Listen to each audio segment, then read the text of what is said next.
This week on the Fourth Culture.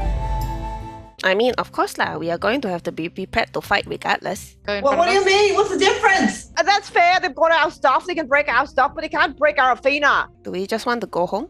Do we want to bring Malina with us? Do we want to bring Afina with us? Do we still want to try to prevent this war that's happening on Urtu right now? The lives of the thousands matter more than one. Hello, welcome to Tashad's barbershop. We want like the express ones, like the 10 minutes for $10. Whatever. Kind of food you Like- take me for. Seventh generation barber in my family. 10 minutes. What the hell am I going to do with the other 8? You are a bird, but also griffin. You are a bird, you can speak many words. No glue should you be sniffing. Oh, hello. We have some things that we believe will be of great interest to your patrons. Excuse me, no, there's a private meeting happening here. You can't, you're not allowed to. We're owed some money. She can pay up and then you can carry on with your private meeting. I don't really care. Does she still have the shards in her head? Who are you? Should I know who these people are? Hello, and welcome to the Fourth Culture. My name is Ramji, and I'll be your Dungeon Master and host as we wander around the fabulous world of Urtu with our gang of intrepid players. We stream every Monday evening, and we stream Survey Team 3, which is this group of wonderful people who will be playing a group of, still technically soldiers of the Namandan Union on a deep undercover mission. And we'll hear more about that in a minute. We stream that at 7 p.m. every Monday evening. And on Thursday evenings, we now have Singapore, because that's where I'm going with this. And Syllable is aw. Aw. Aw. Oh. Like or, yeah. That yeah. Oh. Yeah. Okay, Singapore. I can't do it. I give up. But that is our Vampire the Masquerade campaign, which is helmed by Ed and is a lot of fun and a little bit of controversy while we're at it. Now, that is every Thursday evening at 7 p.m. This is every Monday evening at 7 p.m. Things go up on YouTube usually 2-3 days later, and that's the rough bit that we talk about here. We also do other random content. Sometimes I show up on the internet as an otter, which is in this week's incarnation, playing a bit of Timberborn. Other times we do reviews of other D&D content, but none of that is relevant right now because we're going to carry on with introducing our wonderful group of players. Joining me as Kie, the Halfling Monk, is our very own Lisa Yo. Beside her, in her pink perfection, is the one and the only Sheena Chan, as Yrsa, the Goblin Bar-bear-ian that got some. That's what I was trying to say, and I got stumbled. Below Alisa is our very own Jotan as Barra the Bard. And on her right, I think, depending on whether you're looking at this in a mirror or not, is the one, the only Edward Choy. We would not be able to be online this evening if it wasn't for the heroic efforts, and I do mean heroic efforts, of our producers, the one, the only, well, the two, the only, Hans and Cheryl. Additionally, we wouldn't be able to do any of this without help from some of our friends at A Better Consultancy. This show is brought to you by A Better Consultancy. Who are they? Why should you care? Well, do you do business in Asia? Do you worry about the scalability of your business? Do you wonder about how to navigate the cultural, legal, and political aspects of doing business in a place which has more history than any other part of the world?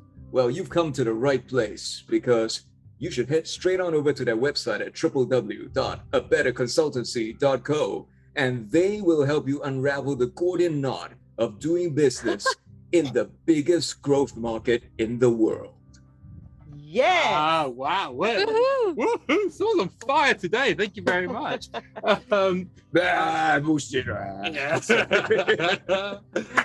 It's a great opportunity for those of you who are regulars of the show. I know you've done this already, so thank you very much. But if you haven't taken the moment to join our Discord, which is amazing and full of awesome people talking about awesome nonsense, I've just given up trying to keep up with it, to the point that there are now memes of me and Lisa giving up trying to keep up with the chat. there's also an opportunity for you to hit the follow and the subscribe button, whatever it is down there, so that you can see more of this wonderful nonsense. If you can do that for us, that'd be lovely. If you want to leave us a comment in the chat, it's always very nice to see you and say hello. And beyond that, I think that's all I have to say. So I will hand us over to the pink one. Tell us previously. Previously on the fourth culture, Yrsa went on a date. Yay! It was a very nice date. And after the date, she learned some things, which she then... why am I talking about myself in the third person? Yes, never mind. Then I rush back and tell all of my companions what I found out. So Samuel had advised me that this kind of relic, they are linked to one another. So if we damage one or destroy one, the others should be affected as well. And because we are in Sigil, there are people who are very powerful living here, and we might be able to find the help. He gave me three people that we could possibly turn to, but he very strongly recommended the last one. So we went to that one. Okay, the last one, his name is Estevan, and he is in the Clark's ward. And we went there and we told him that we wanted to disjunct something, and he was like, like that, it's gonna cost you, because this spell is not easy to cast, and I am the one of the few people who know who you can turn to for this help. Then we were like, okay, so what do you want? So this is where the party was slightly alarmed, because Kaman suddenly wanted to bargain away mining rights to Intan in Urtu, and we were like, so the party went to one room and then had like this, how to put this tactfully, big discussion. Yes, we discussed, and we were like, what the fuck are you thinking of? So basically, it took us a long time before we were able to step him down and explain that, okay, we understand where you're coming from. Things on Urtu is shit. And the reason it's shit is because everyone's so dependent on this Intan, right? And then like people are like going to war lah, putting people into slavery lah, everything just so they can get more of this stupid thing, right? So Kaman's idea was that, if we let these people come into Urtu and take all the Intan away, then people cannot fight over it anymore, because don't have liao. So the problem with that thinking is that, in the short run, the people who are going to suffer is people like us, the simple folk, not the people in power. The people in power throw people like us to go and fight, right? And then we're all gonna die like dogs, because these people can use magic from the weave, They don't need the Intan. The Intan is just like, what's that called? A recreational drug for them.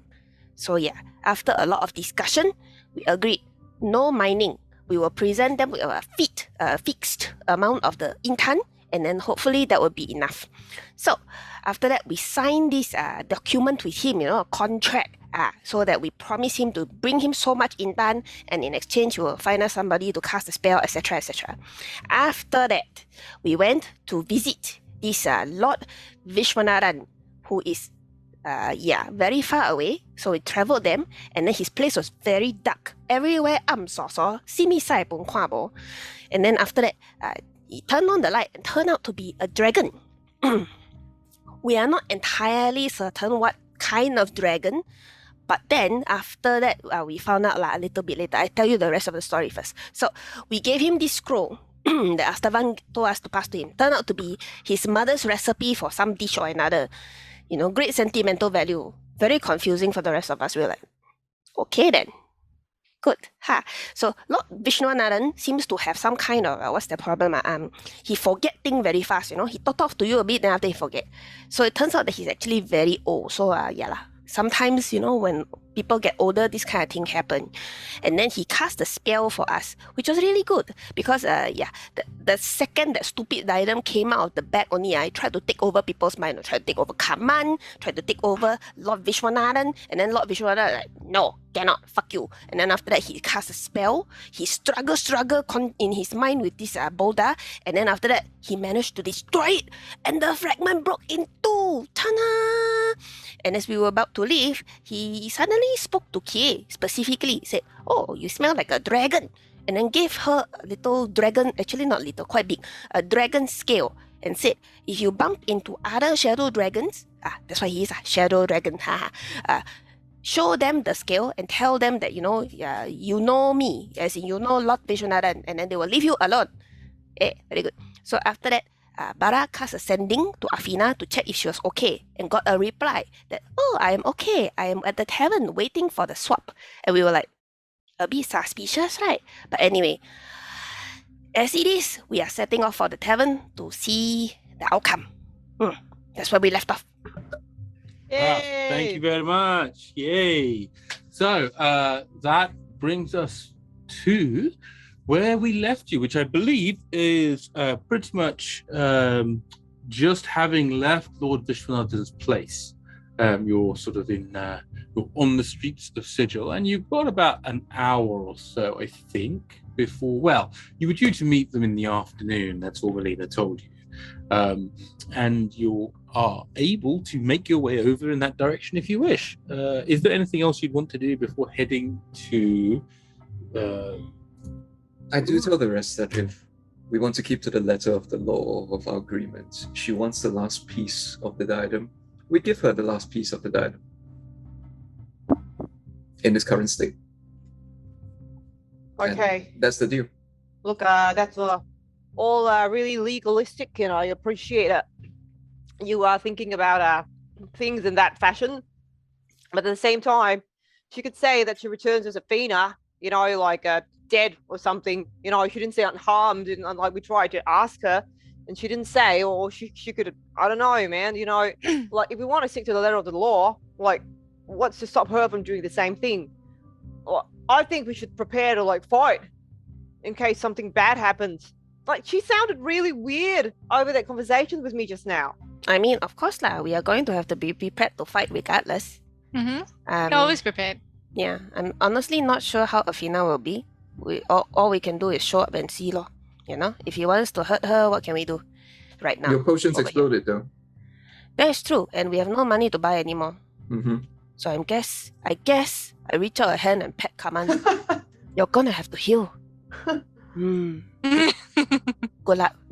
Kaman says, good luck indeed. Okay. Yeah, okay. Alright, okay, so like is there anything else you want to prepare? Like hey Yrsa, I know you were awfully close to that guy, that pit fiend fellow. Okay lah, we went off. Well, we were close physically, but I wouldn't say we're awfully close. Like I don't know what his favorite color is. Well, were you thinking of asking him to the tavern and finding out? Yeah, he made it very clear. He's just not that kind of person, This is on our own. It's not his fight. Why the fuck would he get involved with this shit? Well, I don't know, like, because, what do you have to trade for him? You know what I mean? Like if you can offer him something amazing, then sure. I don't know how did he enjoy last night? Does he wanna? He enjoyed last night enough to give us the hint of how to destroy the diadem. Okay. I mean, not say I want to say, but I make sure he might have finished silver, but he finished. We're glad you always complete the job. So the important thing for me, I'm wondering, is who's holding on to the key, which is his tooth, fang.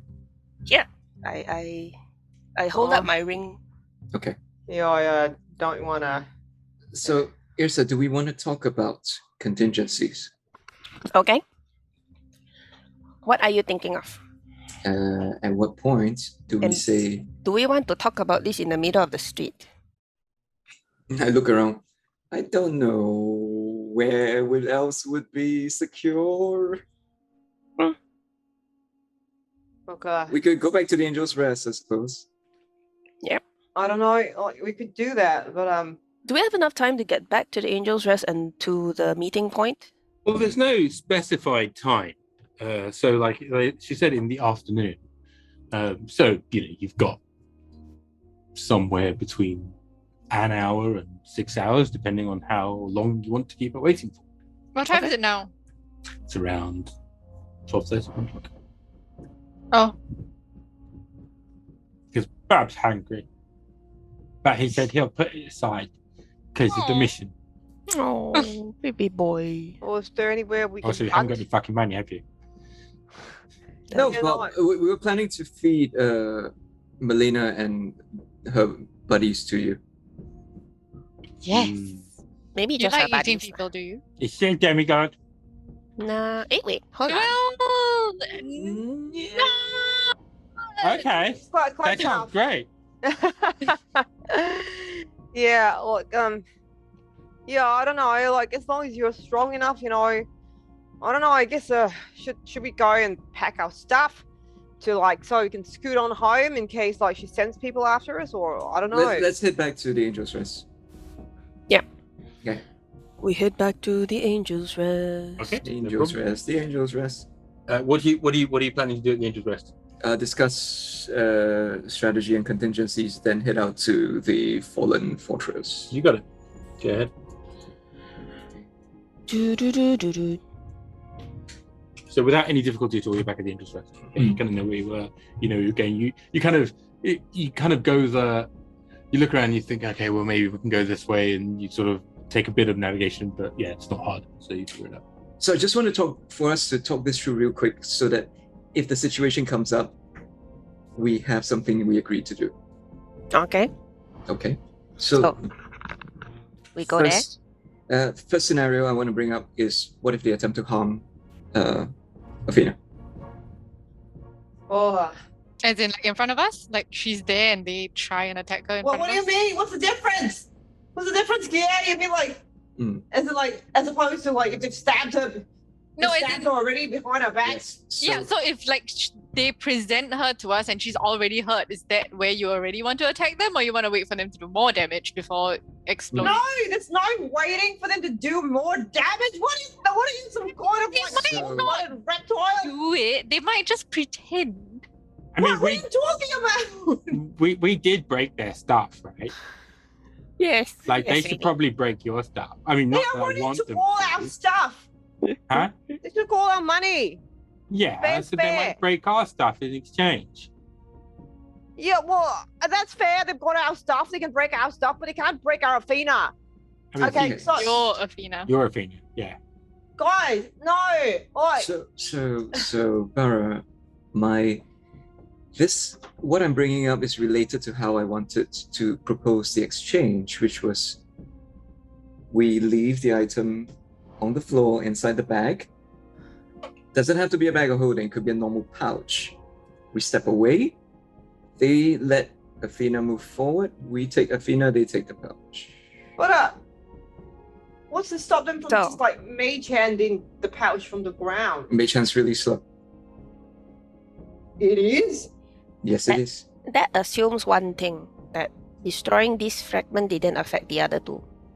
Yeah, she might already know. That's what I'm worried about. They're all connected, right? Then, knowing that, she might, going back to what I suggested, the scenario being that out of spite, she attacks Afina in front of us. What do we do? Let's discuss that here before the situation actually presents itself. Okay, to us. so there's like multiple ways they can. Oh god, I'm gonna be sick. Okay, there's multiple ways they could do that. All right, so like she could just like use the two dragonborn to like hurt her physically, or she could like use her magic mumbo jumbo to like. Don't care. How do we get Afina safe? So like if she uses a magic mumbo jumbo, then I could like and like like counterspell her, and then the Afina would be okay. But like that doesn't work against like stabbing. Yes, Kie, do you think that you could rush in and grab her, or should we try more magical means? Well, she is very fast at the moving. Mhm. I am okay, not too bad. Okay. We can try and grab her, right? Let's discuss what is our ultimate goal here. Do we just want to go home? Do we want to bring Melina with us? Do we want to bring Afina with us? Oh, that's a good point. Do we still want to try to prevent this war that's happening on Urtu right now? You know? Yeah. What is the bigger goal here? Because I know Afina is innocent in all this. She got dragged in against her will, or rather, she didn't even have a fucking choice in the matter. And I would like to see her home safe on Urtu. But at the same Agreed. time, the lives of the thousands matter more than one. Look, I don't think it's got to come to that. So, like, you got a good point. Like, if Afina's okay, can we like get Melina to the door and like get her through before she can do any more damage? And then leave Afina here? Is that what Yeah. you're saying, Barra? Yeah, I mean, like, it might be safer for her here. If, So you're saying to forcibly bring Melina back to Urtu with us? or not. Maybe we could talk to her really nicely. I don't know. I could, like, show her a bit of skin. I don't know. Okay, we could do that. We could try the diplomatic route first, Mm-hmm. right? Maybe now that the diadem is broken, she might be more willing to talk. Yeah. Right? If nothing else, she needs to get back to Urtu as well, because now her main power source is gone. Which means that she needs to make her patron more powerful, Is right. which means she needs Afina. Mhm. Intact. Perhaps we don't know. We don't know what Yeah. Barra's spell did to affect Afina or his power. You know what I mean? Maybe he doesn't need her anymore. I don't know. Mhm.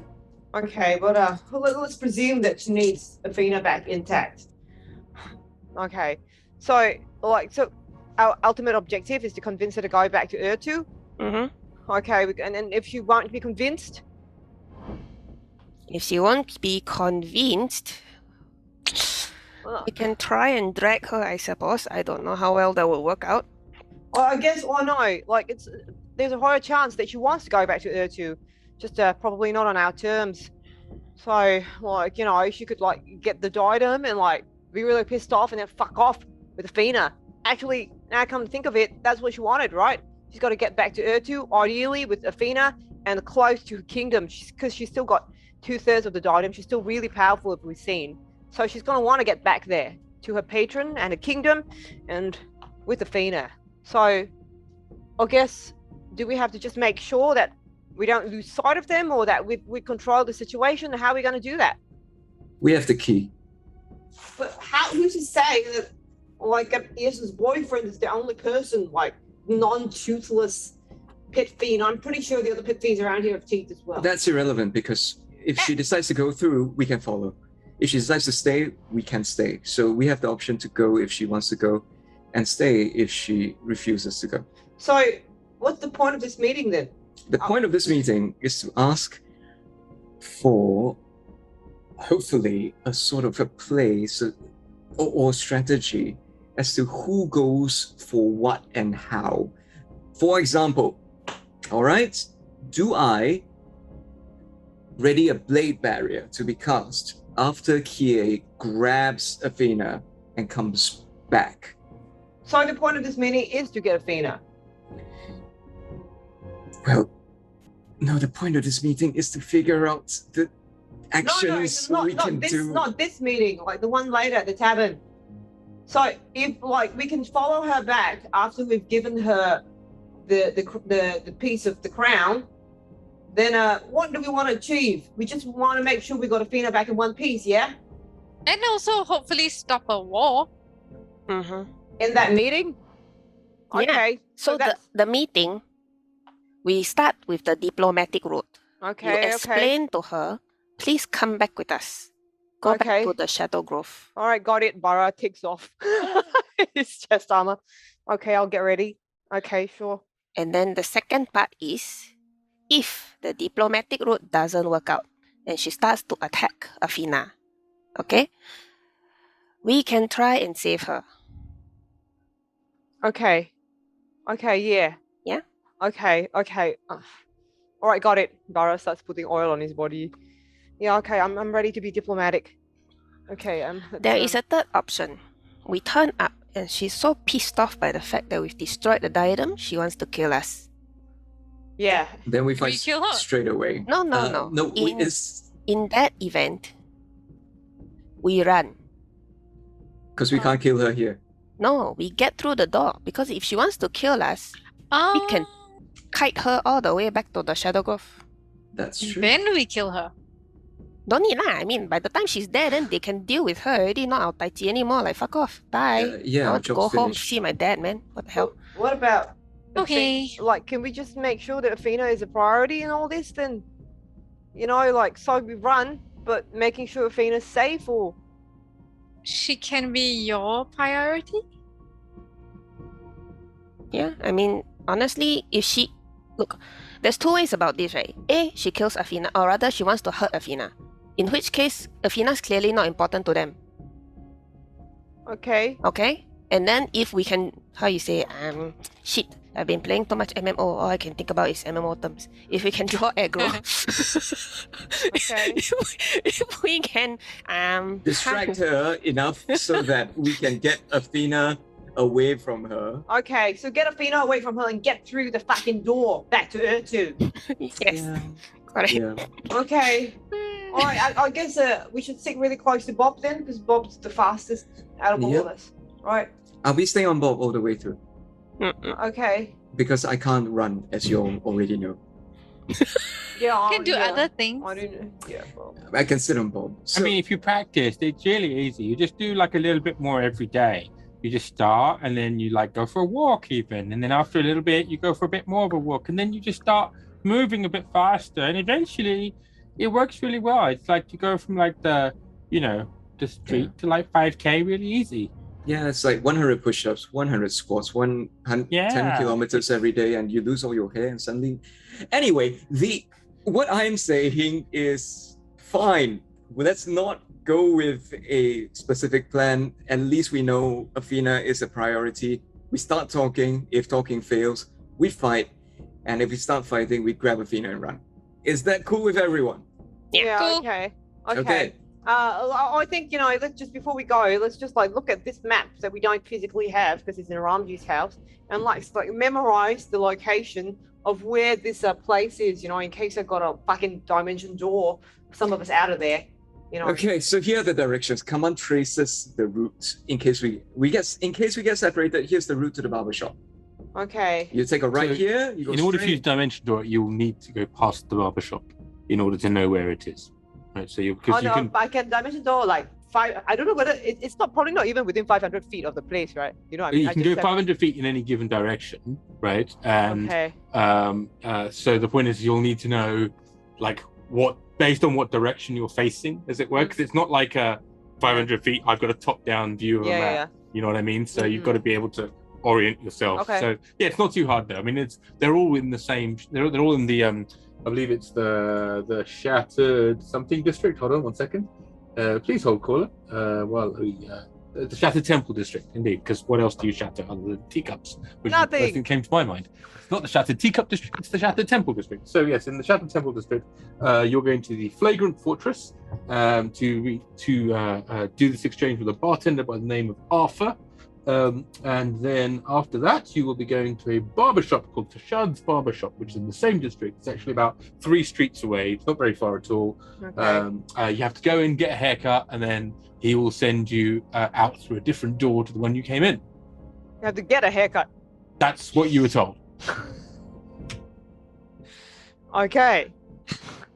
So it's not a fast thing then. I think you'll figure it out. Should we talk to this guy? Should we check out this barber shop? Maybe in case we need to make a quick escape. Okay, Yeah, let's do that. go get Okay, our let's go. escape route. Okay, first. We head to the barber shop. Okay, I'm not even going to make you guys roll. It's very, very quick. You make your way there, after about 45 minutes to an hour or so of wandering through the streets. But it's not very difficult at all. You sort of straight down a few large throughways, and you end up in the Shattered Temple district. And it's exactly that. It's a series of large buildings that appear to have been cast down and then returned into different purposes. So what would have at some point in the ancient past of Sigil been related to different deities, demigods, and otherwise, you don't really see these buildings having any insignia or faces or otherwise. They have the look of something that's been raised up to the glory of somebody, but then broken down and turned into various shops and other districts, other amenities and otherwise. So like there's food shopping here, there is parties, there's a couple of brothels, there's a couple of areas where various members of guilds and factions hang out looking for quests. There's innkeepers and inns and restaurants and other things like that. It's very, very bustling. It's not the trade hub in the way that the bazaar is, but it's a busy little area. but it's all done in these sort of really rather grand buildings that have been desecrated, to want a better phrase.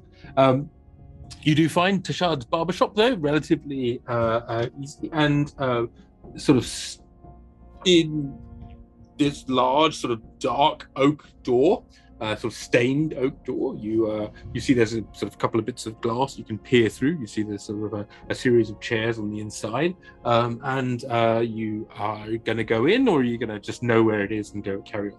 Oh, we'll go in. Okay. Stood inside is a 1 second.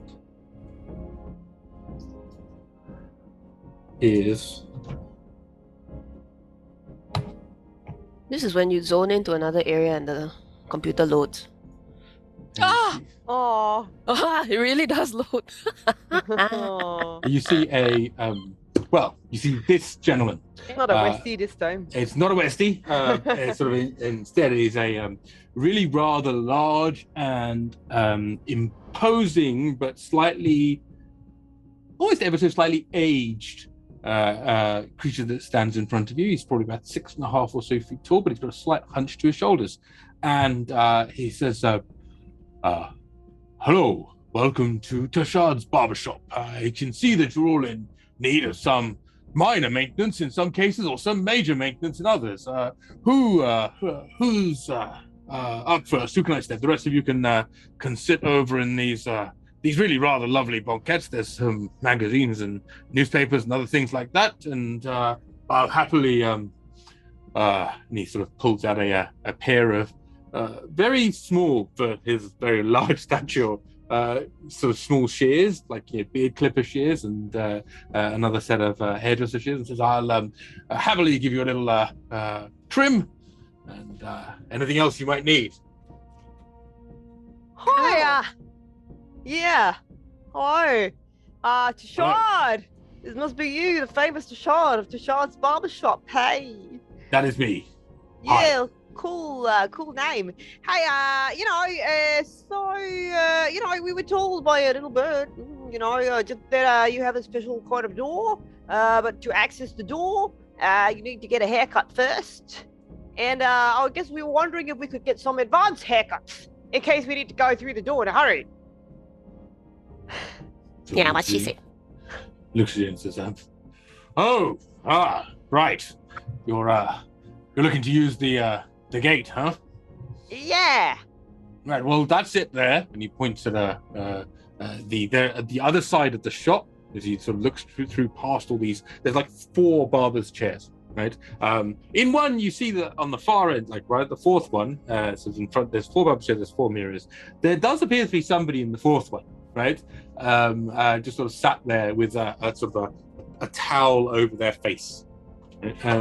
Sort of like leaning back ever so slightly in the chair. Is he okay? Oh yes, he's having the special treatment. Oh, okay, good. But yes, and so you can also see at the other side there is another large door. This time it's slightly more sort of dark mahogany red. And he goes, "That's the portal itself. I presume you know how to use it." It's a funny story. We got a key. That's a door. I presume we just sort of like stick the key in the door and it'll open. Sure. Have you seen anybody use it before? Plenty of times. Oh, so how normally do they use it? What kind of haircut can I get you? Free one. Because another funny story, I saw kind of got mugged on the way over here. So we were wondering if we could trade any sort of services, services in lieu of a cash for a haircut. What services can you offer? So I noticed you've got 4 chairs. You ever thought about putting together a barbershop quartet? What? Got 4 chairs. It'd be great publicity for your shop if you could get a barbershop quartet together. But thank you. That just seems like you've offered me a lot of work. And that doesn't seem to be how this transaction goes. The transaction goes like this. You come in, you buy a haircut, that greases my palm enough that you can then use the door.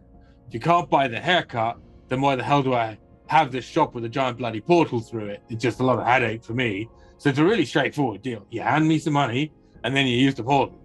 Okay. Would you accept items in kind instead? Sure. What do you Okay. got? Let's see. Okay. Time out for a moment. We do have some magical items that I think people are not using currently, like the Goggles of Night, for To be example. fair, I also do have some money lah. I spent a lot on like buying the language book, but I do have some money. It's not a lot.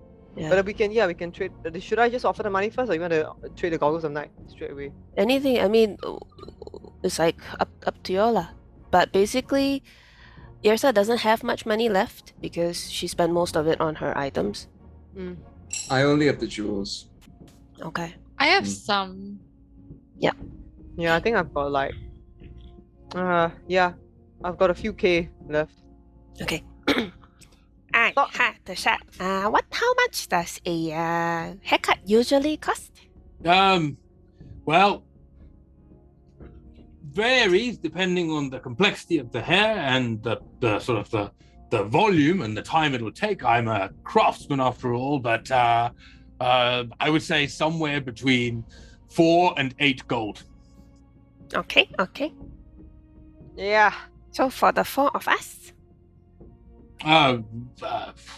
Let's do it around.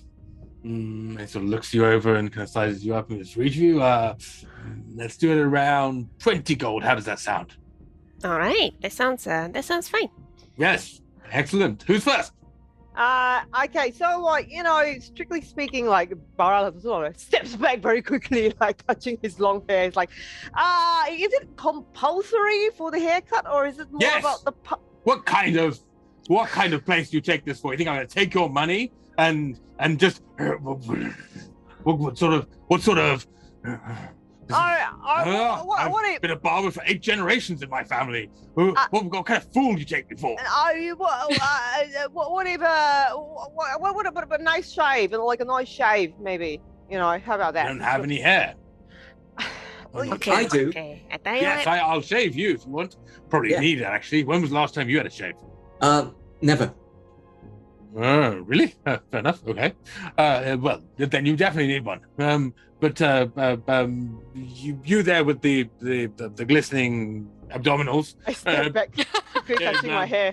You've got a bit of a how do they call it? A bearing about you, but at the same point, very much a non-standard haircut. Perhaps I'll get you back into ship shape, Look, Bristol fashion, one might say. I spent a lot of time trying to get an exemption for this hair in the Marabanda military. Okay, like, is there any other way? You're not in Marabanda anymore, boy. No, I look desperately at Yrsa and Kie. I'm like, Yrsa has plonked herself down on one of the seats. It's like, her little legs are in the air. Like, okay, I'm ready. Okay, so here, Hair grows back, Barra. Hair grows back. You'll be fine. he still says, so you'll be first. The 3 of you take a seat. I won't be more than. What would you like done? we want like the express ones, like the 10 minutes for $10. 10 minutes for $10. Okay, 10 minutes for like whatever. What kind of fool do you like- take me for? 7th generation barber in my family. 10 minutes. What the hell am I going to do with the other 8? Okay, good. It's speaking our language. He sort of looks at you and kind of like basically out of nowhere, the sort of like this covering cloak just appears and gets put by your neck and just like pops around it, and then the obligatory little bit of paper gets put underneath that as well, and so you're now feeling. He goes, right. Well, tell me, when was the last time you had a haircut?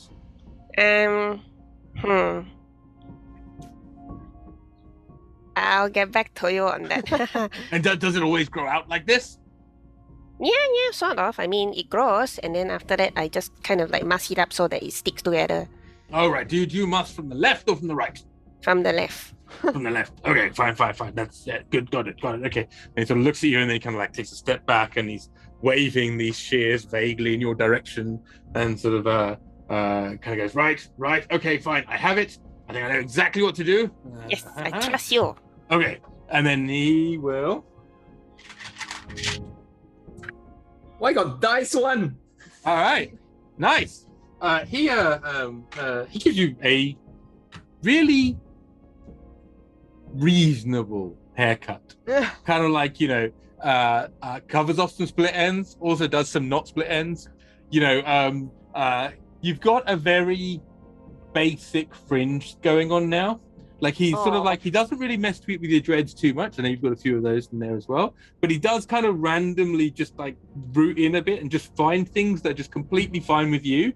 But then he's like, no, what the hell's this? It seems to be a kind of animal's that, and just sort of like pulls it out randomly. And after about a couple of minutes though, he just like, frizzles your hair a little bit, and he goes, right, you're done. Just like goes, good job. That'll be Wow. for you. I think that's just 5 gold for you. Easy peasy, straightforward. Okay. I pay him and I step back really quickly.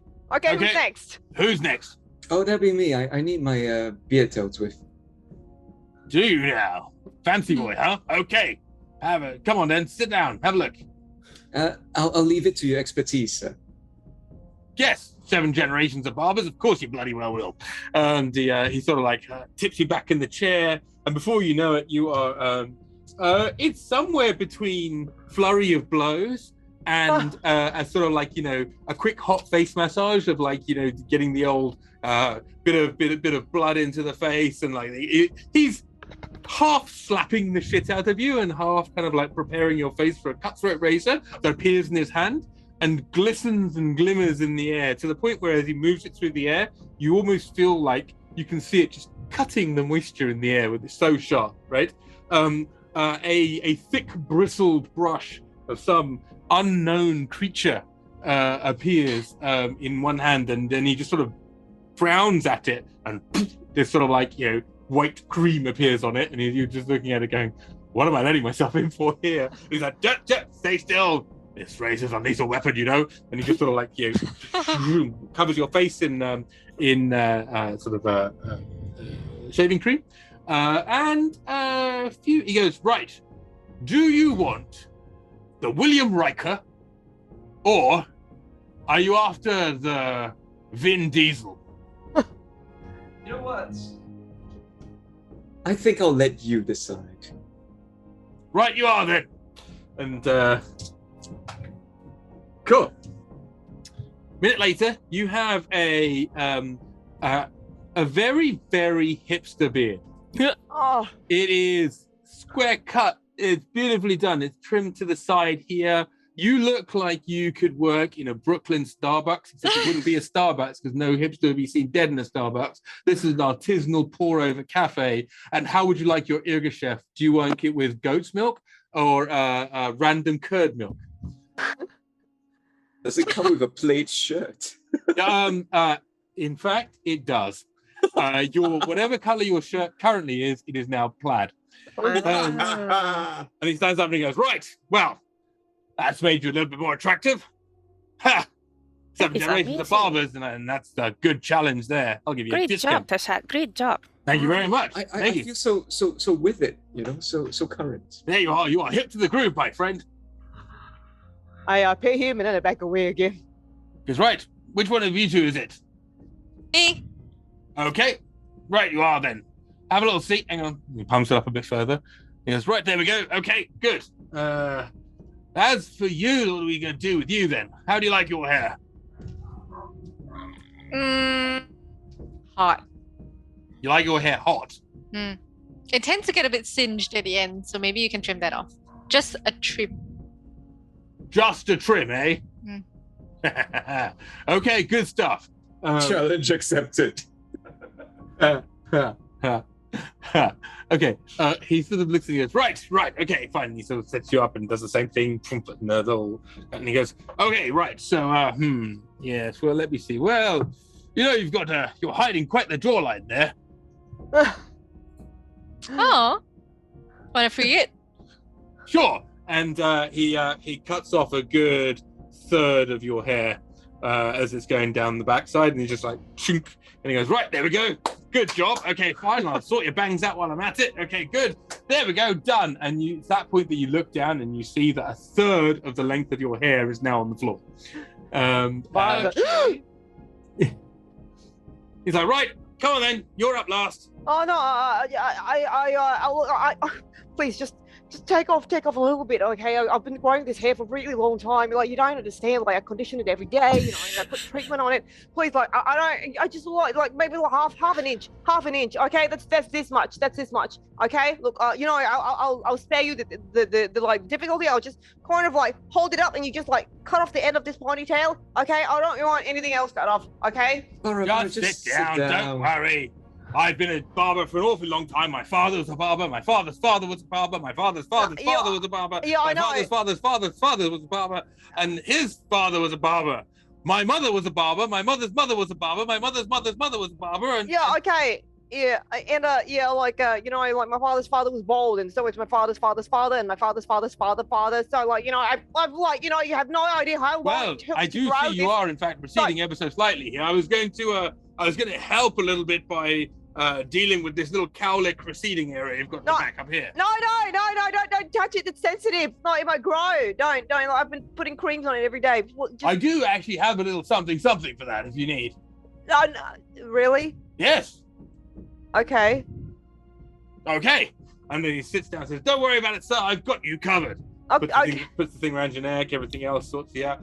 Has a good look at your chin, and then goes, "Nope, no need to shave that." And then, you know, just begins. He covers your head in a towel. Then just pummels your head for a little bit. I use my tongue to sort of like try and move the towel so I can see. It tastes interesting. It tastes like it's sort of some, you know, purifying substance and various herbs and oils and things like that. It actually smells quite pleasant. You feel the pores are lifting and various other things, or at least it would feel quite pleasant if a 7 foot tall strange ant creature wasn't just pounding on the top of your head going, "Go on, damn it, grow, you're too young to be bald," and just slapping the shit out of your hair. And then there's a moment later as the darkness that's underneath this towel goes away, and you're just confronted by a brilliant light, and then this dude is here, and he's like, "Right," and then just sort of like he's putting this like pomade stuff in your hair and vigorously pushing it in, and goes, "There we go, that'll be a good thing." And then before you know it, give me your dice. Oh shit! Not bad. Before you know it, he's just like grabbed the old clippers and he's gone straight over the front, straight over the back, and he's kind of given you probably lost about an inch at the front and an inch at the back, and it's a nice straight cut across, and you go, "There we go. Bit more of a regal bearing. More importantly, you're well, let me just say, next time someone looks down on your head, mate, they're not going to find you wanting." Yes. Takes Okay. So like, oh, sorry. Oh no, I just get out of the chair all wobbly like. Okay. Okay. So thank you so much for the awesome haircuts. So later, if we need to use the door, we just come back and go through. Well, I mean, yes, I suggest coming back within a couple of weeks, honestly, because, you know, we just want to see how things settle in, and maybe like there's a little bit of a clean up or a touch up that's necessary, but I think that's probably fine. Yeah. Yes. Would you mind if we try to see whether we can open the door? Just so you know, when you open the door, you'll go through it, right? Oh, it's a straight away kind of situation? Well, I'm not entirely sure anybody's actually just tried to open it and then see what happens. You can give it a go, I don't mind. Okay, yeah. In that case, we will take your word for it. And, You've all got your key, have you? Yes, I take out the tooth. Oh, well, yes, you want to hold on to that. Okay, I disappear the tooth. Okay. Right then. Thanks. Oh, thanks very much. No, you're very welcome. Okay. Sorry. Tell your friends. Yes, of course. Just to check, has a woman with like the diadem pieces stuck in her head come through here, red skin? A woman with red skin and diadem pieces stuck in her hair coming through her hair? Quite unforgettable. Wow. Here, this is what she looks like. Minor illusion. I don't talk about my clientele. Sure. Oh, I just think it would have been hard to cut around that, you know, like the diadem pieces are like glued to her head. Like you would have to like give her like these funny patches, You Or know, was that too much of a challenge for you to cut around? Do you like your hair or not? It's alright. Well, have a seat and I'll fix it. No. We were just wondering, like if this challenging client has been in here because, we greatly admire your skill, and we were wondering, if anybody could tackle this woman's hair, it would be you, Tashad. So, we just wanted to sort of like bask in your greatness for a while. Like, if you have managed to cut her hair, she's come through here, we'd love to hear more about it. Well- 7 generations of barbers. Wow, fucking hell. Well, Freaking why didn't you amazing. bloody well say so? Let me think. Have I cut anyone's hair that's ever had some sort of thing in I their hope- head? It occurs to me, Kaman says, that if we see her You're muted, you're muted. It occurs to me that if we see her again, we'll know straight away. Yeah, well, that's true. But have you though? This lady, did she say anything to you? I'll be honest. I haven't seen that lady before. Okay. Pretty sure Oh. I'd have noticed, honestly. Yeah, if anybody Those giant jade things in her head are quite difficult to cut round. I I imagine. know, yeah, like kind of passe, right? Yeah. That Anyway. idiot puts jade in their head. I mean, Fucking that's just. stupid. Yeah, fucking ass. Yeah, idiot. Okay. All right. Well, good meeting you. I'll see you in a bit. We're just gonna fuck off and go about our business now. Yes, Look at well, that. absolutely, and we're open 24 hours a day. Oh wow. Yes. So you just come on in, and anytime you need, tell your friends, tell your family. Tashad's Barbershop, best haircuts in Sigil. Indeed, thank you. Wow. Yeah. Okay. As we leave, Kaman says, okay, it's 3 blocks away. It's a very short walk. Any spells you'll wind up before we walk in?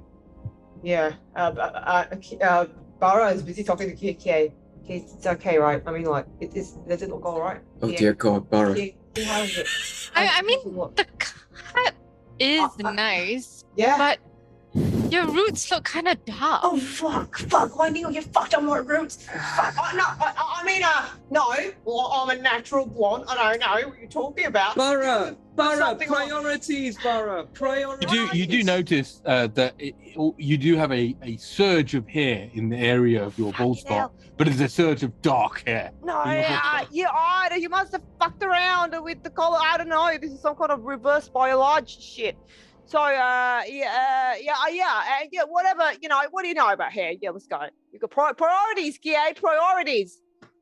My jaw looks more defined than your abs at the moment. No,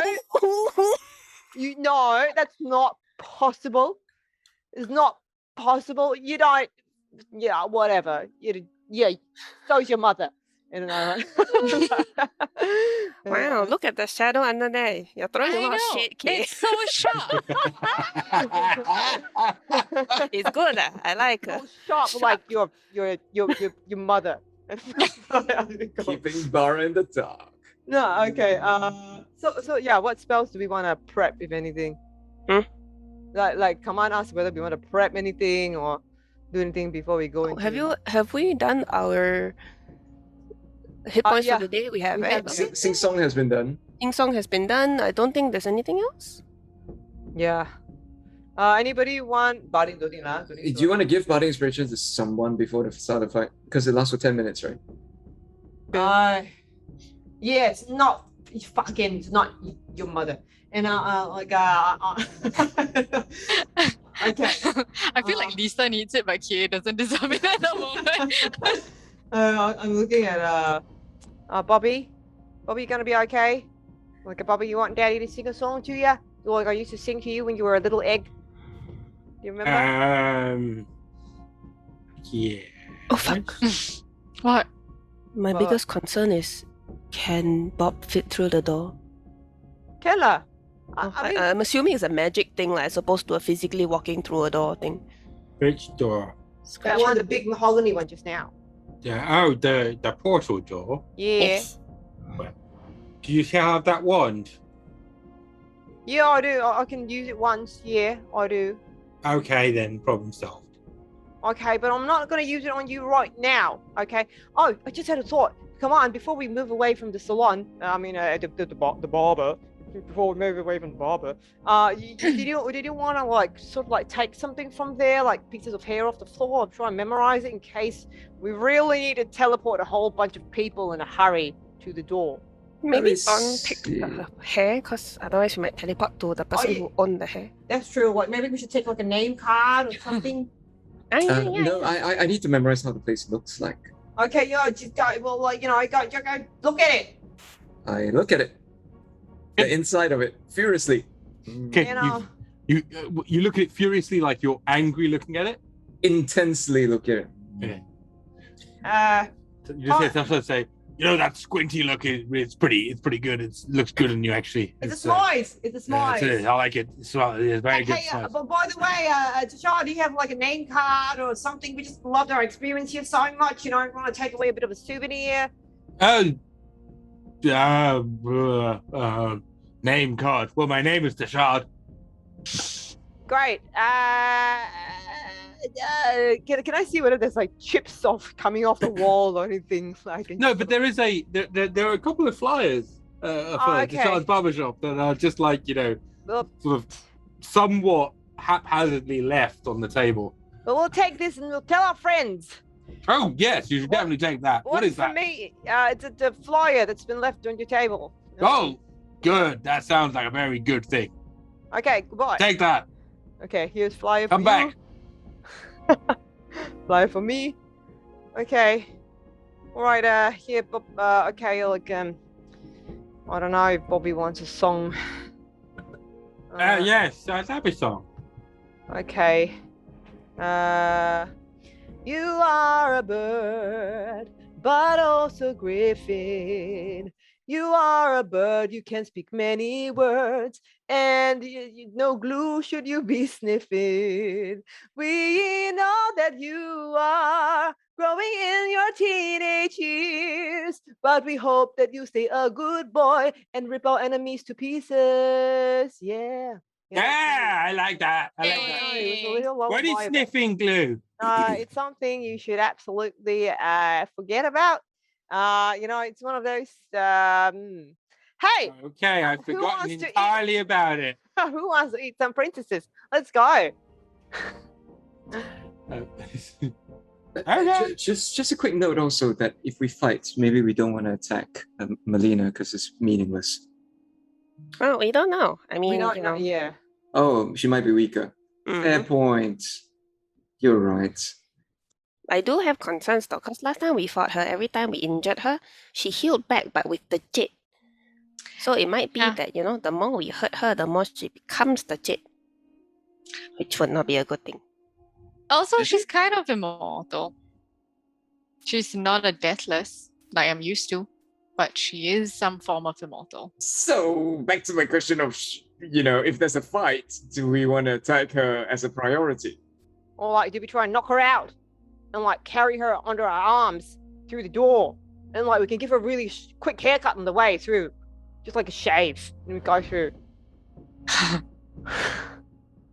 Yeah. So we're trying to knock her out. We try and knock her out, I guess. I don't know. We don't want to look, kill her. It's truly very that- hard to predict what to do. It's true. And like, if we kill her, that might precipitate the war. Yeah. So I think we need to take her alive. So, speaking of alive, we should go get Afina. Okay, let's go. We head to the Fallen Fortress. Okay, so by the time the haircut's done and everything else, it's probably pushing on to like 2:30 because you went back to the Angel's Rest, then you came over to to get the haircuts done. So 2:30, maybe pushing on to 3, maybe. As you head your way across the to the Flagrant Fortress, isn't it? Oh yes, But yes, as you head your way Flagrant over Fortress. to My bad. Before we go in, I'm just like, hey, do you think that Afina will know exactly what it means that we all come in here with different hairstyles? Like, should we like wear a hat or something so it's not so obvious? I don't know. I think I look okay, just cleaner. Yeah. Okay, Bandanas? I don't know. You've got a trim, like you like, I don't know, like you've. I mean, he hasn't even had a beard before, so Oh, that's true. Yeah.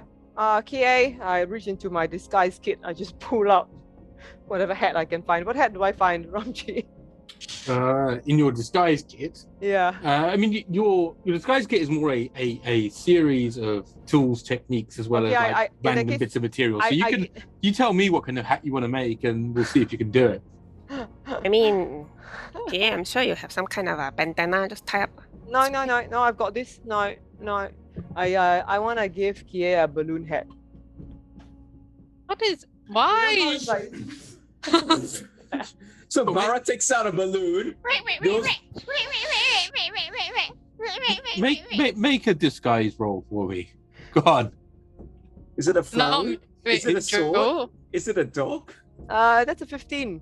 Okay, so 16. because I agree you with don't really have sort of rubber balloons in the same way, right? So instead, you've got to sort of make do with what you can. So you grab there's a sort of couple of bits of sheep's bladder inside the first aid kit and a few other bits and pieces that you scrabble around, and you do manage to inflate these things and make a hat of some sort. It's a balloon hat. It definitely meets the criteria of being inflated, and sits now on well in your hands, sort of as you're trying to put it on Kie's head. Oh, there we go. It's beautiful. All right, let's go.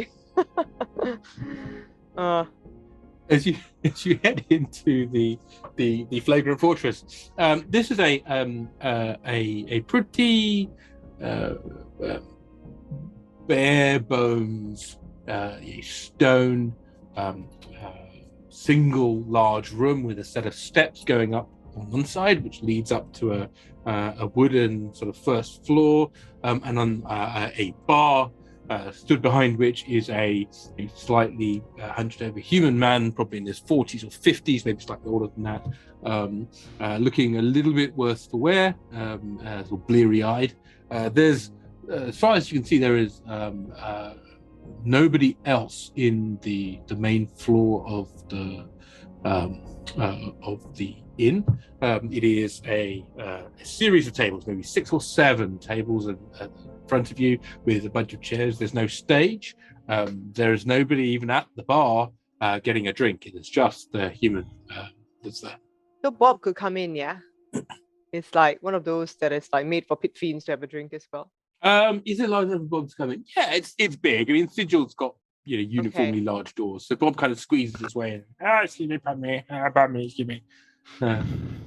Whisper to Barra, we're here to make the exchange with Arthur, right?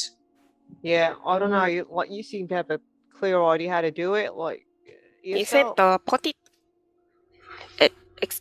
Wait, hold on. I think it was the put at the counter or something like that. Okay, but Do you still have the note? no. So I recall. Hand the parcel to the bartender named Arthur. Yeah, Okay. in fairness, there's as well as I forgot that my mistake. There is Arthur, who's basically at the bar. He's got a hat on his head, and he's sort of there, sort of looking at maybe his 50s or so, long coat. And then at the end of the bar, in just sort of with his head sort of down, having a drink, is another a human male, sort of like a relatively flat sort of face. Looks like he's been a boxer in his life. His nose has been broken multiple times, and he's just sort of sat there. He kind of flicks his eyes up at you and just knocks his eyes back down again, and just seems to be just sort of sat there happily staring into his pint. I guess we should find out if that's Arthur, just to make sure. It's your Belly show, up to Barra. the bar. We get called to the bar. Get called to the bar again. Hello there, welcome to the Flagrant Fortress. How can I help you? Hi, are you Arthur? I have that one. Yeah, I do. My name is Arthur. How can I help you? So we were told that our friend would be waiting for us here if we leave a parcel for another friend. We just want to make sure that the aforementioned first friend is indeed here. Oh, right. You want to be up in room 6 upstairs. I don't want anything to do with this. He sort of steps back and walks away. So wait. So we weren't supposed to leave the parcel for you? I don't know. Something's changed. I don't really care. Room 6 upstairs. Well, Not my so- business, mate. Arthur, just one question. When did it change? Would you say it changed like 2 hours ago? Yeah, about that. Okay. Yrsa, Kie, come on. What do we do? You see, Arthur's kind of stepped over to buy where the other person is, and then just begins to talk to him quietly. Should we head up to the room? Guys? Yeah, let's go. A quick question, Arthur. You know, the first friend we talked about, the one that was supposed to come with us, she wouldn't happen to be around here around the bar, would she? Sorry, I'm not in your business, mate. I don't really know anything about it. Someone paid me for something, and then they paid me for someone else now. That's all I'm doing. Just a messenger boy. Pulls out his stuff, looks around and says, Muted. Kaman pulls out his stuff, looks around and says, well, shall we get ready? Okay, let's go. It's Don't either break gonna be- anything if you can, please. No, we don't plan to unless something breaks us. All right, fair. Yeah. So, Barra, it might not be pleasant either way, but let's just be ready. Hey, how your teleportation? Your teleportation spell is instantaneous, yeah? Let's find out if I have access to it. Can I ask you a lot of question? Yes. Why is the little one wearing, condoms on her head? She likes it. Fair enough. Sorry, none of my business. Honestly, sorry. She's, Didn't mean to cast any form of always have of protection. rudeness or No. negativity by that inquiry. She's Just always- genuinely a question. Always prepared for a good night. I guess it is a meaningful form of protection. Yes. Sorry. Pardon me. Yes. Carry on with your business. Pardon me. Okay. Broadcast. I've got enough charges for one jump without Okay. the stick exploding. Okay. Let's go. You say? I think you should take the lead. Yrsa heads up the stairs. Okay. So tell me, what order are you going up in? Me first. Mm-hmm. And me next. Okay. Uh, I can check for traps. Can't hear you. I can check for traps because there's no one else to check for traps, right? It's Okay. just me. Okay. So I can check for traps and then retreat back to the rear of the party. Can.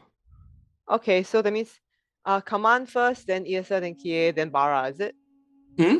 Like, is it? Are we? Yrsa first. Yeah, it's Yrsa first. Once we arrive at the door, Kaman will step forward to check. And once he's done checking and listening, then he'll step backwards. Okay. So as you head up the steps, make a investigation roll. For me, Can please. Bobby fit through the door of the inn? Bob's inside downstairs, and he's sort of looking at the steps, sort of a little bit suspiciously. I'm in door 6, like room 6. Oh, you don't know. You haven't been upstairs yet. Should Bobby come with us? Can you go up the stairs? Are they like Griffin I mean, stairs? it's a squeeze. It could fit, but it's a squeeze. Okay, do you want to shrink him first? Maybe not. It doesn't last. It might not last long enough. Do his stats change when he's shrunk? He doesn't get to grab people as easily because he's no longer huge or large. Sorry, What do you guys think? I think. and you we can't ride can him leave basically. him for now. Yeah, I think we can leave him. Okay. Until we're outside the door, like, if we really cannot fit, then we... Okay. Okay, so I guess Bob is with me at the back. Okay, so just so you know, like Bob is able to fit up these steps, but they're not designed for him, so you can hear them creaking as he's sort of like stepping up. They're not breaking, but it's sort of like it's by far from discreet as you're walking up the steps. Ed, make a perception roll for investigation roll for me, please. Me, investigation, wrong person. Let's see. 13. Yeah, you feel comfortable as you investigate and look for traps and various other things that there appear to be no traps that you can see. I mean, listen for sounds than inside the- the room. Other than the trap of earthly, desire and the necessity for money in order to be able to survive in this world. As I continue on my quest towards samsara, I listen for sounds behind the door. Okay. Sure. I'll take a perception roll for you as well. Perception. That's a 12. Not rolling great today. Sorry, folks. It's okay. Okay. Oh, With it's a okay. 12, you hear. You don't hear very much with a 12. Actually, there's relatively thick, thick doors, and there's not a great deal of noise to notice. I mean, your passive perception is something stupid, isn't it? 24. 24, right? So with your passive perception, I'm going to give you the benefit of you just notice that this door is I would say has been recently traversed. There is some dust on the floor, nothing beyond the dust on the rest of the corridor, but it seems to have been scuffed ever so slightly, implying that somebody has recently gone into or left this room, certainly within the course of since the last time somebody went round with a mop. Oh, somebody's been in and out of here recently. Not sure when, but Kaman steps back. I'll leave it to... I don't think it's trapped, but yeah, sorry, Yrsa.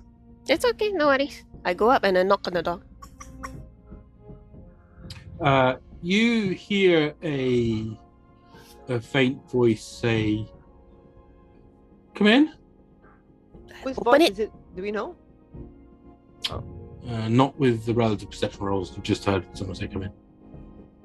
Okay. I open it. Okay. As you open it, you see that the room itself is mid-sized, and there are 2 single beds in this room. Sat on one of them, relatively calmly, is Afina, and sat on the other, also relatively calmly, is... Oh. Hey. Hey! She's better looking than I thought. Yeah, me too. So, I guess we all wave. Hey, hi, hi. Not at all awkward. Hello. Does she still have the shards in her head? She does not. Instead, she has 3 or 4 large gashes on her head. Oh, haha. We enter the room. So bad. Yeah. We enter the room lah, and then close the door behind us. Bob will not fit through the door. Okay. Bob, you Should wait out here for a little bit, okay? If anything happens, just scream and start fighting. Okay. How do I know if something's going to happen if the door's shut? Is the Well, door to you, soundproof? outside. Oh, I see. Okay, yeah, I will scream very loud. Okay, very good. Oh, weird to hear Bob's voice. But coming we out leave the between door us. ajar as opposed to fully closed lah. Good idea. Yeah, we So that leave Bob it a can shot. listen, but yeah.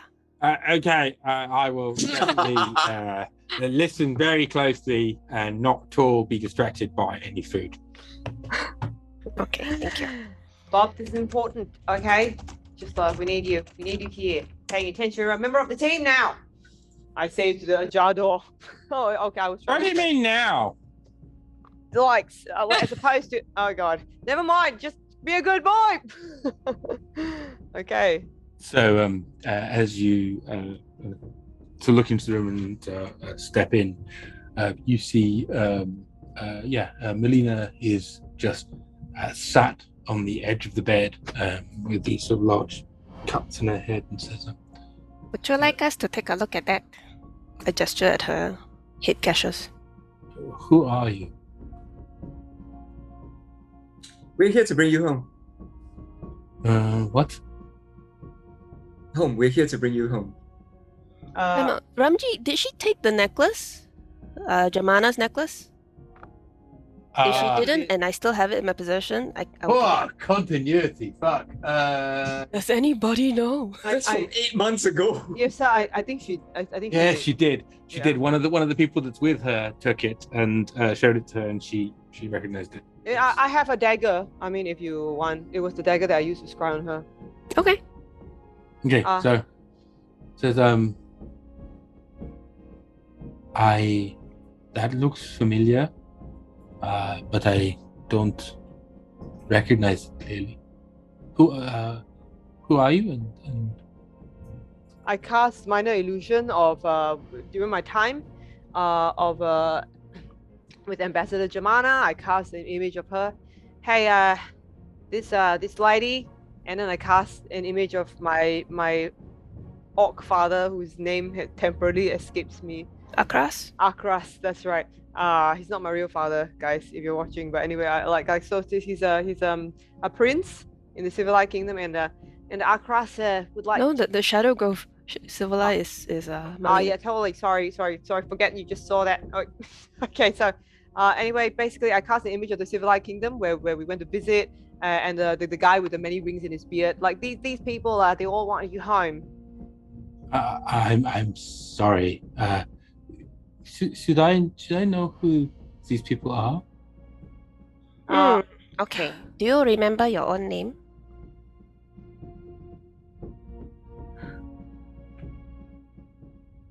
At this point, I'm going to switch on my see invisibility. Do I see anything?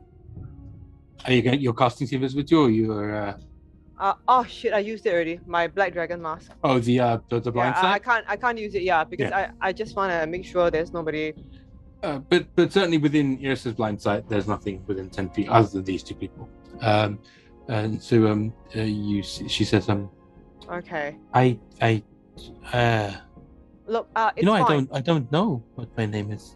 I think we should talk to Afina. Afina, what happened? Like, could you tell us? Were you with Melina this whole time? Afina looks over, and I don't have an Afina really, so you're just gonna get my gorgeous visage for Afina. And Afina says, You wanted to go to lunch there? Oh no! Afina looks up and says, Exotic. Barra, hi. I like your hair. Thanks. I like yours too. It's nice. Thanks. Yeah. I've been waiting for you. Good.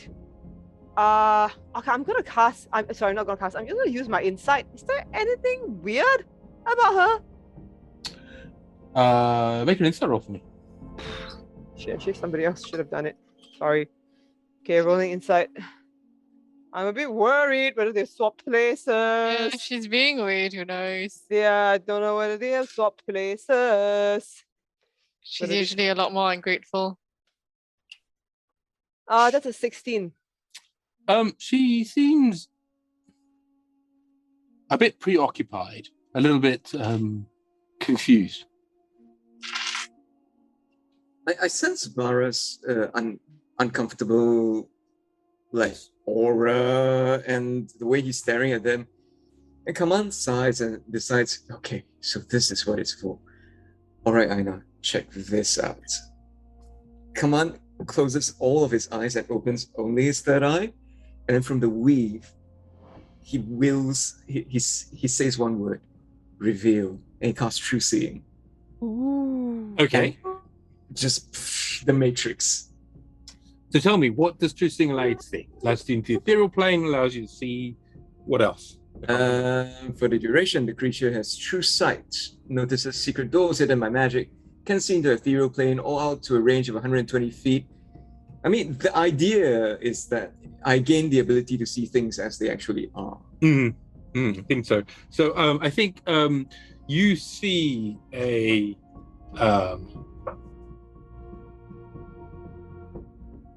so as you look, you basically look through things, as it were. So you see the auras that surround everybody. You see the glow of magic items that the party has. You see that there is in this room there are a series of things that are mildly magical. You see on the table, in fact, a very, very familiar looking bag. You see a few other things in this room. What you don't see is anything that is overtly suspicious to you. As you look closer as you look into the ethereal plane, you don't see anything of any great note relating to this room, because you see 120 feet, and in Sigil, if you look into the ethereal plane in 120 feet, you see weird shit, right? So random things go flying past you in the ethereal plane, right? There's movement of different creatures, but none of them are within the boundary of this area that would be considered this room. The most important thing Kaman checks for is I know it's hard to tell, but Kaman wants to see if there's anything that looks like it has hostile intent in the area. Is there potential ambush nearby? Are there people waiting next door on the roof? in the basement ready to rush out? Not that you can see. Okay, cool. And then Kaman opens his eyes and closes his third eye to keep the true seeing down and says to the rest, I think we're okay as far as we can tell. Okay. Afina, look, we're gonna bring you and Melina home. Okay? Look, could you tell us like what happened? Like, were you with Melina like around 2 hours ago? I was. I was supposed to wait here, and then you would come, and you have come. So, but were you like with Melina? Like, did you see her? Were you like next to her? Sort of looks over at Melina and says, "Yes, there she is." Like, so I don't know if you noticed, but she's got 2 massive wounds in her face. So, like, did you see her when those wounds happened? Oh yeah, she has. That seems really uncomfortable. Oh my gosh.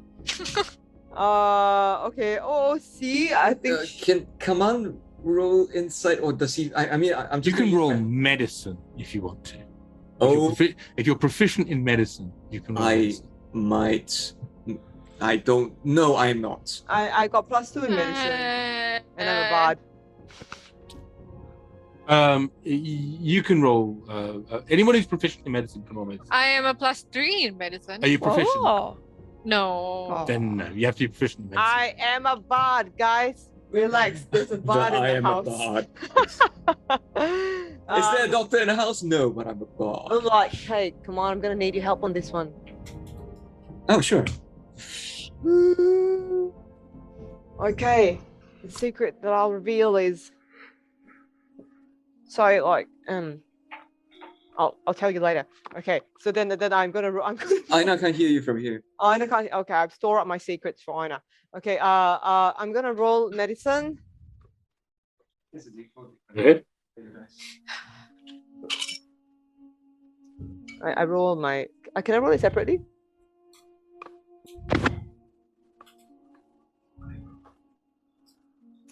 That's a 17 total.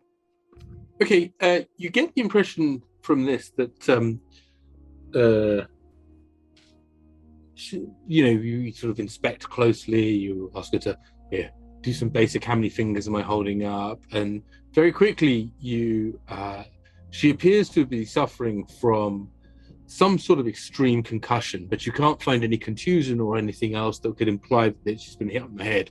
But it's almost as if she's just incredibly concussed. Does this role apply to Melina as well? If I were to check her out? No, in Melina's case, it looks like she has 2 very large gashes in the side of her head, on either side where you previously had seen the jade diadem. But she's just appears to your initial analysis, appears to not remember anything at all. Kaman, she seems reasonably consistent with your experiences. I whisper to the rest, should I heal her? Yes, you should. Okay. I cast Cure Wounds on her. Okay. While he's casting, I'll sit down on the bed next to Afina and then address the both of them. Ladies, we are very far from home, so we are here to bring you back to your family. Okay? We mean you no harm. Just follow us. My name is Yrsa. Yrsa. Yes. Okay. And I was sent here to find you. I'm Kaman, and this will make you feel better. I'm just going to touch you gently on the arm, just to help you feel better. This is all I'm doing. I'm healing you for 11 hit points. As you sort of reach out to touch her, she sort of, you can see there's some element of her that begins to flinch a little bit, moves away. Don't be scared. It's okay. He's not going to hurt you. I'm just going to make you feel better and help you with your wounds. This will help with the pain. Here, everything's gonna be okay. Here, focus on this, and I lift up my I lift up my arm like, here, focus on this. It's pretty. Look, shiny, Just shiny. sort of Look. It becomes very uneasy. I'm sorry. I'll put it back down. Sorry. I cover it up. Do I manage to touch her to heal? Yes, yes. So you see that the blood instantly begins to scab over, and then underneath the scab just falls away, and you can see that there's clear skin again, but there's very much a scar that's left. So it's not jade, yeah? It is not jade. skin. The areas of her that healed earlier with jade. Good question. So as you notice as well, and you start to look, because you see that she's wearing a chainmail shirt, right, which she wasn't previously, and you see that so sort of you can see that there are areas that appear to be quite heavily scarred or bloody underneath her on her chest as well. All right. Which your heal has managed to hasn't fixed, but has certainly created some basic, triage to. With my with my medicine roll, right? Do I know whether concussion, like if it's healed, will she recover any of her memory? Like will her thoughts start to sort themselves So out? a regular concussion gets fixed by a cure wounds spell or a similar kind of thing, a healing word or whatever. It's it's the kind of thing you're used to. Getting beaten around the head. Yrsa often ends up with I can't quite hear out of this ear, and it's a short rest fixes it. A long rest fixes everything, as we know. This is slightly different. You're not entirely sure what it is. Okay, guys, I'm gonna cast Dispel Magic and see whether it makes any difference. Okay, out of character, I don't think it's necessary. Basically, when we cast the Disjunction, the damn thing blew up in her head, so. Oh no, but memories and everything. with Afina was caught in the blast, right. I mean, you can go ahead. I don't think it'll make any difference, but. Yeah, because I'm gonna assume, Ramji, that when I cast True Seeing, it's like a advanced version of Detect Magic. I'm just assuming. Yeah, I think so. In general, it's I consider it to be Detect Magic. It doesn't give you Detect Good and Evil or any of that sort of stuff, but it does give you, they're very vague about it in the handbook, so I think it's left a lot to DM discretion. So, but I consider it to be a bit of heightened senses, aura sight, see into the ethereal plane, see invisible creatures, see hidden creatures, that kind of stuff. It sort of gives you that ability to see what's not there, but it doesn't give you identify, for example. So I'm looking at the weave in the room as a prelude to the spell that I'm trying to create, and seeing if there are any threads that are wrapped around the two of them. You can see that in most of their cases, the weave that's around them is sort of a little bit screwed up. Okay, it's there, but it's kind of crinkled a little bit. But there's nothing that indicates that there's an ongoing spell effect. If you knew how to know that, you'd feel very happy, but you don't know that at the moment. Okay, all right, but I will take note, and I'll tell Barra, I'm not sure if there's an ongoing spell effect. You can try. Okay, well, I'm just gonna try. I will cast it on Afina, okay? Or you guys think I should do Malena? I think Afina lah. Okay, because I think Malena has taken physical damage. Okay, do I have to roll anything? Is it a level 3 and above? It's a Dispel Magic. Yeah. It is. Well, you can roll a. How does Dispel Magic work? Remind me. You have to roll a dice, and the DC is. If it's above level 3, yeah, and it's cast at level 3, you have to roll a dice. Roll a dice. Try to match. Give me 1 second. I swapped it out, but I do have it in my guitar. So I point my guitar at Afina. I say, "Hey, baby, I'm going to sing you a song." And I strum a power chord, and it's the Dispel Magic power chord. Yep. And okay. Your guitar rolls the dice. My guitar rolls the dice. Oh my god, my guitar rolled terribly. So, my guitar rolled badly, stupid guitar.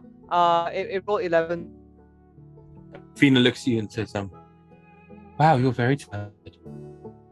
You're kind of like, you're breaking up. Say that again. Wow, you're very talented. Thanks. I just wanted you to say that again. Okay. All right. Well, that roll will be a 16. You're 11 plus 5. No, I rolled a 6. Oh, that is 11. Sorry, my bad. Mansplainer.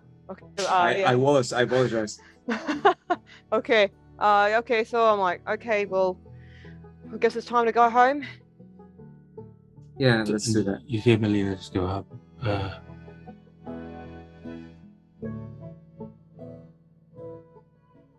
I don't know why. I think Elena, I will follow you. You look different. Huh? Oh, Yes, thank you for trusting us, Melina. oh, okay. Where are we going? Melina. I am Melina. Yes, your name is Malina. We are going to a place called the Shadow Grove so that we can meet with people who want to keep you safe, okay? The Shadow Grove. Okay. Yes. There is a Guys. prince there by the name of Akras. I look at Yrsa and I'm going, like, I think I should try again. What do you think? What? I don't know. I this don't is think it matters. You think so? And we should try to get them out of here. okay, as soon as okay. possible. Yeah, let's do it. Let's do it. As you get to this point, you see you sort of Melina kind of nod and say, okay. And you do over here. Excuse me, no, there's a private meeting happening here. You can't. You're not allowed to. And you hear a voice say, we're owed some money, so she can pay up, and then you can carry on with your private meeting. I don't really care, but I go two of us grab, are owed some money. So I go and grab the bag on the table and I reach my hand inside and I think of gold and I see whether anything comes out. nothing comes up. Is it empty? How does it work? I have to think of things, yeah? So No, like, you what just else? reach in and pull things up. No, you have to think of a thing to pull it out, or you have to turn it inside out and everything comes out. Ah, okay. Well, inside right now we have a wand, 6 suits of half plate, silver shield, gold armor, and a Okay. scroll of plane shift. I think of the scroll plane shift. Oh, should I turn it inside out? Is there anything inside? There is a very simple piece of paper comes out. What does it say? So it's pay us for the job and get your stuff back. Oh, I think it's the dragonborn that were with her. Okay. Well, And as you open the door to see Bob talking to 2 dragonborn, that is where we're going to pause and take a little break because it's 9 o'clock, and so we normally take a very short little break to chat with folks and generally hang out and do random other things. As you've opened the door and you see Bob is squaring up and just looking straight at 2 dragonborn who are looking back at him. Bless him. I will hand over to the rest of the wonderful crew here to do the break stuff as always. One thing I noticed in our chat is, as awful as it sounds, we appear to have 2 Hanses now, and they both like fried chicken Hey! and D&D. I think this is the beginning of Separated at birth. the end times. 7 seals have begun to break. The end times are nigh. We're Awesome. happy you're here. yay! Like- Yeah, welcome. Hans loves D&D. Yeah, welcome to all our new viewers also, if you haven't welcome your joined newfound us dad. before. Yeah. Your newfound dad. And anybody else who's joining us for the first time, hi, welcome to the stream. Welcome to the stream. We take a very short break, usually allowing me to just disappear for a few minutes, and then we'll carry on with the second part of the adventure. So I'll be back in a few minutes. Oh, I'm so happy. She's malleable and we can fucking move her. Thank the Yes. gods. I'm Thank very you. pleased. Thank I was you. expecting like anger and I- rebellion. I just want to say, Sheena, thank you for sleeping with the devil. Yeah. Right? Yeah, right? Yeah, Best date ever. right? Make the Okay. deal with the devil. It's a terrible thing. You should never do that. I mean, you seem quite okay. So, I mean, the deal we made was for another thing, but it's okay. We owe him a favor, right? We need to. Yeah, each. I don't know whether that date counted as mine. Yeah, like did you pay off your favor already? And No, do but we all have to pay it off the same way? You call it back sometime. we also have to. We also owe 4 kilos of intan. 4 kilos, holy crap. Is that Yeah. dense? I thought it was just a palmful. No, he negotiated up to 4 kilos, so we keep bringing it back over the year. The thing is that with money, we could Yeah. go from city to city and then buy intan True. until we have like a pile, and then like one of us sends it back through the bottle. Nah, I give you back. So your newfound dad is asking what are your characters' personality flaws, if any? My newfound dad. Yeah. Is that the name? Yeah, Oh, that's, okay. that's, Your that's newfound their dad. name. I was Alright. That's a like, great huh? question. Hey guys. Hey newfound dad. Who'd like to start? You go first, I'm Sheena, you want to start? Oh, Yrsa's personality flaw. Good question. She's very hot-headed, but she tries to keep it like, on a down low, so she channels her rage into her fights. So outside of it, sometimes she can be a little bit too, she bends over backwards to avoid being angry outside of conflict. Yeah, because she's trying this whole anger management situation. Although occasionally, when she gets mad enough, she will snap, and then out comes the slipper and the smacking. Yeah. That we enjoy. The slipper is awesome. The slipper is. Yeah, it's great. The slipper Yeah. also comes out in combat, but for a different reason. So in this game, our DM has given each of us special abilities that are not in the book. So to add a little something to the campaign. So one of Yrsa's special abilities is Yrsa Slipper Slap. When she slaps you with it, you get stunned. Stuff. No save. It's a once a day, right? I believe so. Yes. It's a daily. Once Lisa, a day. Lisa, what's Kie's personality flaw?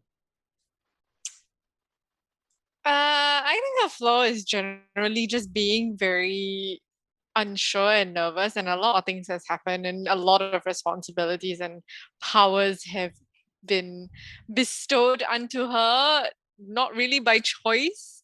So I think she needs a bit of confidence in wielding them and learning a bit more and feeling a bit more sure of herself and her decisions. But she seems to be getting a bit more comfortable with using them. Maybe with a bit of irritation. But yeah. See, now I know how to say slipper slap in Barra language. How to say? Fucking thong ya! Oh yeah. You sounded kind of Scottish there for a minute. Freedom! Freedom! Oh, fucking thong ya! If you're new to the stream, folks, Lisa the Unsure is actually a goddamn combat monster who wields an artifact seriously? weapon. So Yeah. You got she plus is 13 to insane hit, in girl, combat. and Right. She is 3. monstrous in combat. 3 attacks plus 13 to hit. But hence, yeah. Doesn't help. It's very fast. 3d6 per hit, plus 9. Plus It's Hunter's Mark obscene. sometimes. She, 4d6 if she really hates you. It's she's great. like, she brings it. She really brings it. She She brings brings it it. so hard. Yeah, so okay, a little bit more backstory. Once upon a time, we were traveling and then we found this sword in this tomb. Turns out to be her great grandfather, who is a dwarf, bizarre reason, by the name of Koshi, who had turned himself into a sword because, his loved ones got murdered by these creatures called the Deathless. So now she's wielding the sword and is trying to sort of like reconnect, I guess, period, with her great grandfather, and learn about the powers of the sword. So what it does is whenever she chops somebody, she can suck their soul into it. It used to be limited to just the Deathless, but now she can suck anybody into that sword if she really wanted to, which is kind of scary. Also inside the sword is her sort of, That's kind of cool. how would you describe Ryaka, Lisa? Love interest? Trainer, Mentor? teacher, Like a sneaker. possible crush. Mentor with benefits? Mentor with benefits. What? Sneaker.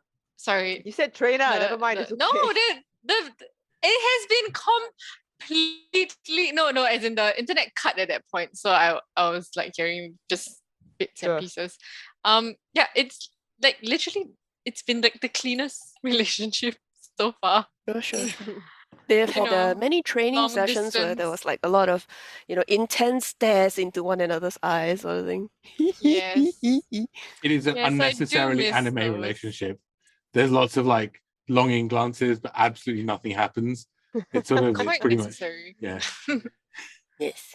So what we do know is that Ryaka is some kind of a dragon type person and has trained Kie into some kind of a dragon type person. Mm-hmm. So much It's so very that when we last met a dragon, the dragon was like, "Hello, you are family," and we were like, "What? What?"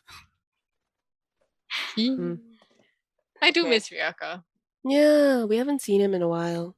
Mm-hmm. Need to fix that. Get back you to haven't Urtu. talked to him. You've got the social skills of okay. Yeah. Okay, I was true, wondering- but also we've been kind of busy. It's It's been very like urgent. You can talk to him. Yeah. He might know about Sigil or about Viswanathan or something like that. It's Yeah, but he probably- does. If I want to talk to him, I have to go into the sword, and there's the whole time thing. Yeah. I thought you that's could pass the tricky part. message. Okay. Or Not you that could- Koshi Yeah, but he likes doesn't it. like that. Yeah, But and also like, Ryaka doesn't like the texting. but wasn't there a thing, wasn't there a thing dropped about like you being able to call Ryaka out? Actually, that we haven't actually followed up on that. Like since we So- were underwater It's possible, yeah. except it costs a lot. of souls lah. Yeah. Okay. Anyway, he- guys. Like it. Like he doesn't want to be forced to do it. Right. Okay. Cool. Anyway, guys, so sometimes during the break we do little songs for our new followers. So Hans loves D&D. This is for you, because you are so special. Hans loves D&D. Thanks for joining our family. We're Survey Team 3. We hope that you like what you see. Some hands are worse, some hands are worse, some are better, some are real cool guys. Some hands, they're like birds of a feather, and we don't know why. You're different people, but come what may, we're keeping you close. We can't predict our one hands, with two around, hey, nobody knows. Hans loves D&D. Thanks for joining our family. We're Survey Team 3. We hope that you like what you see. Yeah, that's for you, Hans loves D&D. I think it's not that everybody. Thanks, Hans. I think it's not that everybody hates the song. It's just that people do tend to take the chance to go to the toilet. If I do these things, I'm like, where's everyone?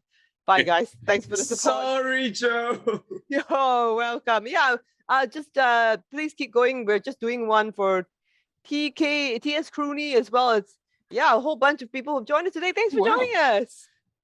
We have 1,101 followers. It's amazing. Oh my goodness. Oh yay! Oh my gosh! Hey, Woo, we're that much closer to our long rest token. In case you're wondering, Ramji gives us this token coming.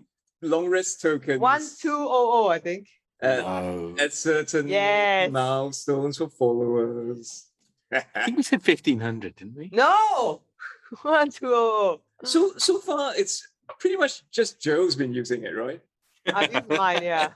But that means I'll get to use it next time. The rest of us have been wasting our long rest tokens. It's terrible. Yes, because you only get one. It's like it's an on or off thing. So it's a free instant long rest. That's all it is. And for those of you who's just joined us and you're wondering what the hell are our characters, I'll leave Joe because she's putting together a song. Just very quickly, I play Kaman, who's the party cleric. He started as the party warlock, and halfway through, many complicated things happen. But the summary of it is his greatest personality flaw is that he's an amnesiac who likely used to be a megalomaniacal supervillain. I was going to say, yeah, his greatest personality flaw is not the amnesia. It's the The remembering. the domineering tendency, desire to like sell out his entire planet to a rando in another place. He's got fascist tendencies. Yeah, just a little bit. just a lot. Like my solution to, so this resource is a problem?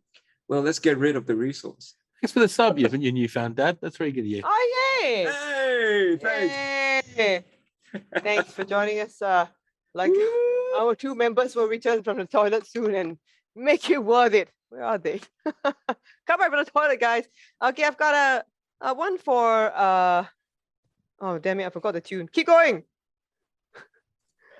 Oh yeah, I've got one for TS Clooney. Okay.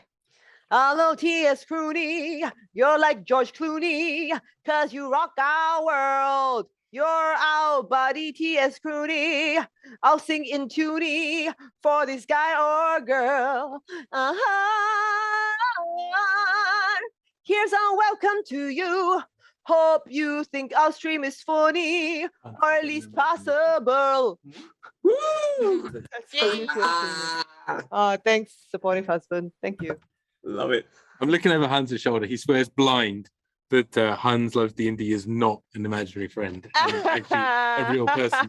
I see no evidence. It's not actually him. Sure. Like he doesn't seem to be. He's got no other keyboards and mice, so therefore I think we can consider that Hans Loves D&D is either a very, very, very clever and possibly, because Hans is a good programmer, an incredibly good, it's a new iPhone feature. iPhone feature, iOS or feature. is a real person who also likes fried chicken and D&D. It's kind of like her. Have you ever read the Sabine and Griffin trilogy? No. Is this like love story romance book, which is told through postcards and letters in a book? You open it up and you actually have to pull out the postcards or to pull out the letters to read them, and it's between these two people. And after a while, you start to wonder if it's the same person, and you're like, oh, it's really freaky. And if you only at first it's like, oh, it's so sweet. It's two people writing letters to each other who keep missing each other, and after a while, you're like, that's not right. Oh, it's Fight Club. Yeah. It gets really creepy. It starts off being romantic and sweet, and by the third book, you're just like, "Holy crap! Do I really want to flip to?" Oh, the like next those Malkavians in the Camarilla book. page? Which is a nice segue to the fact that we have a Thursday game, folks. That happens at 7 p.m. Singapore time, where we play Vampire the Masquerade. It's intense, it's silly, and it's played by Ramji, Sheena, and Joe, with Lisa likely to join us very soon. Yeah. And it's Yeah, called it's Singapore. Oh no, the vowel is or. It's really like this or that. Kaman's personality flaw. He just said that his personality's flaw is not his amnesia so much as the fact that he's remembering what he was before the amnesia. Yeah. I used to be. It's very likely that Kaman, before he lost his memories, Was Ayn Rand? Lex Luthor. Possibly, yeah. Yeah. Possibly. Amazing. Yeah.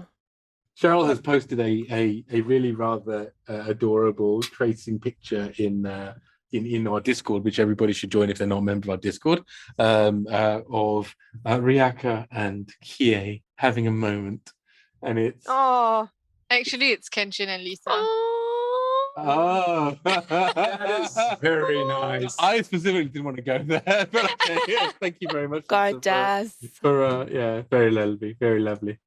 Thank you, Cheryl. Cheryl is not only our producer, she's also a talented artist and keyboard genius. The other day, I accidentally murdered my keyboard and I texted her, I was like, help, I need a new one. And she asked what I wanted and I said pink. And able to keep up with my gaming. And she immediately recommended the perfect one. I cannot wait for it to arrive. I'm so excited. What's like special Congrats. about it other than it being pink? Yeah. That's special enough. I mean, it is, but is it like, the technicalities, like, I don't know, she talks about a lot of things. I don't she remember does, what she it is. Well, to be fair, the pinkness is very important, okay? Because It is very it's not important. just pink, it's the perfect shade. It's like, pastel, and then the Pastel, keycaps how are French. the keycaps are pudding keycaps, which means, only the top of them is color and then bottom is like what's the word? Oh, It's like that's kind of nice. translucent. So the RGB lights glow nicely, beautifully upwards. It's so good. So Send it in the lobby. I want to see it. Sounds Okay. very amazing. The sad thing, though, and I'm very sad about this, is that it actually okay. So mechanical keyboards, for those of you who are not familiar with them, they come with switches at the bottom under the keycap. So the top where you type, that's the keycap. When you plug that out, you will see switches inside. So different switches have different how you say ability sounds weird, but stats. So some are noisy, Features, some are traits. soft. Stats. I have been playing way too much New Yeah. World. Oh my god. and feats. They've got special abilities and they And the merits and disciplines. flaws. Yeah. That's right. So, yes. So, yeah, the one that I originally wanted was a pink switch as well, which is apparently more quiet and, doesn't require so much force to activate. It's a linear one. A lot of very complicated terms that I don't fully understand myself, but I fully trust Cheryl that, she recommended the right thing for me. But yeah, so they didn't have the pink ones, and I had to change to orange, which I'm kind of sad by because orange is not my favorite color. But yes, I have linked my beautiful new, what's that called? My beautiful new keyboard that is coming soon, I hope and pray. So excited. Sorry, I need to calm down. Yay, congrats. That Can't was wait to very see it. nice. Yeah. Yeah. I was so sad when I murdered mine. Good God. What do you do? Like how? How did that happen? Coffee spilled. Oh no. Oh my god, there's a Doraemon one. Went right inside and it Oh, died. yeah. It's like when I got Joe the new keyboard, like I needed two features. One, silent keys. Two, spill proof. Mm. I settled. Yeah. She has this like rainbow crab now. Okay. Rainbow I have rainbow crab. I love rainbow crab. It's like unicorns. Okay, this is for newfound dad. Thanks so much for subscribing. You're the best. Oh, guys, for the toilet people, we are now at 1101 followers. Go us that much closer to long rest token. Okay, newfound dad, this is for you.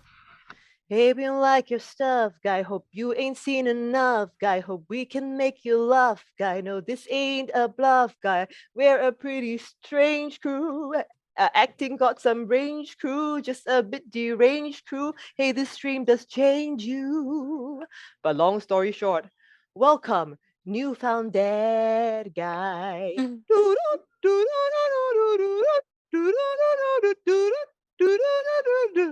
Newfound dead guy. I don't actually know this song very well. Sorry.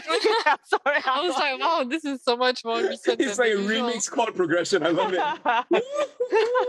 Sorry, newfound dad. We'll think of a better one for you. Newfound that guy. Thanks for Newfound stuff. dad guy. Thanks so much. Thanks, Kinto. Kinto is a proper millennial, not a hey. That's me, awesome Rara. Yes, I am what they call a geriatric millennial. I am at the sort of the top end of the millennial food chain. Not at the top of the food chain, but anyway, I'm almost. Don't we always have this conversation and then realize that so I'm not a millennial? No, you're not. No, definitely No, not. we're Gen X, Ramji. Yeah, We're Gen X. we're Gen X, and we are. I thought millennials started in like 87. No, it started in 81. Apparently. 81, yeah. No, it's Yes, not. I googled this. Yeah. Google it. Well, I do a song for TT Obscura. Hey, your name is pretty long tabletop Obscura. We want to celebrate in song. Obscura's joined today. We want to say hey, hope you like us okay. Tabletop Obscura friend. Thanks for watching us play. Hey! Yeah, that's Tabletop Obscura. Thanks for joining us. Welcome to the stream. Okay. I know, right, Kinto? I know. She's amazing. I randomly I had no friends as a child, so I just like Aw. to like. Does that mean that Cheryl's not a millennial? Cheryl, probably No, Gen she's Z. a strawberry. Oh, It's a strawberry. She's Gen Z. She's Gen Z. Oh, fuck off. She's Gen Z, really. Lisa's Gen Z too, isn't she? No, No, She's a Zoomer, right? She's a Zoomer. No, you've got to be born before 97. yeah. So I am a millennial. Yeah, you're a millennial. Yeah. Wow. Don't say it like that. Means that you're like it's like yeah, it's still yeah. Is Joe a millennial? Old. I am a geriatric millennial, and so are you, Sheena. Yeah. We Yeah, are you actually we're born on the before starting 97. end. Yeah. We pioneered the whole millennial movement. You know, all the Starbucks and shit like that. That was us, guys. Be grateful. The other day at the gym, right? I was talking to my trainer about the stretch guy, who's quite young. He's like in his 20s, and my trainer is exactly the same age as me. The which stretch is- guy. Yeah, like he stretches you out after working out. It's a separate package that you have to buy, but he's so good. Oh my god, he made my back pain disappear. I'm so proud of him. Oh, Anyway, sorry. I thought you were talking to your trainer about the stretch guy. I was very confused. yes, I was talking to Oh, my you trainer were? about the stretch guy. Not you're This talking is- to the stretch guy who is your trainer. No, there are two separate guys. They also train people, but one stretches and one does not. What kind of atas place are you going where you've got two trainers at you at the same time? Well, yes. My full-time job is I am a kept woman. Fair enough. Well, there Man, we that go. was my ambition as a child. Man, you made it. Sheena. You have a stretcher. Anyway, that's what I was saying. So yeah, so my trainer and I are the same age, and then after that we were like, yeah, he looks like a little boy. He looks very young. And then we super young realized also that lah. even if he's in his 20s, like all the way to the very end, right, he will still be a decade younger than us. And we were like, I'm so old. Does he have a name, or do you just call him, hey, stretch boy, come here? Is that like is that just sort of how it works? I address him politely in person, but for reasons Excuse of the me, fact that we're stretch on boy, a stream, please I don't come want here. to just name him because in case he's not Excuse me, comfortable stretch with that. boy. Excuse me. Hey. I need We to don't do stretch, that. Stretch here. We're very polite. Okay. But yeah, he's really good. Oh my god. Let me know if you want his contact. How does he stretch you differently than like normal stretches? I don't know. That's the thing. It's like usually when I go for massages and stuff, right? They're like wailing on my back because my knots are that tight. But there's something about the way he does it. He doesn't really poke that hard at all. But after that, the pain just goes away. Like he knows exactly where to do it. And there is no like needles and stuff involved. It's just him and his very talented hands. And I'm like, I'm so happy. I'm so happy. Yeah, I'm glad you have someone who's good. That's I good. know. It's so hard to find somebody who can, make the pain go away. Oh Mm-mm. no. Ramji's Alright. just dying, thinking of all the double entendres. Yeah. Just so you know, it kind of looks like your name is Ramji the Fifth.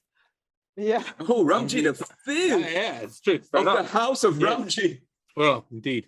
I'm the We've fifth been to the house Ramji. of Fifth Indeed. Fifth The fifth Ramji. Ramji. Baron Ramji. The previous four have all died from the overload of double entendre in that previous paragraph. As stretch guy with the great hands. Anyway, moving on. Holy shit. Go see the stretch guy with the great hands. I think he's already taken, but mm-mm. You see Hans standing next to him I'm sorry. with the great hands. Both of them. Oh, yeah, two hands. Cancer. Right.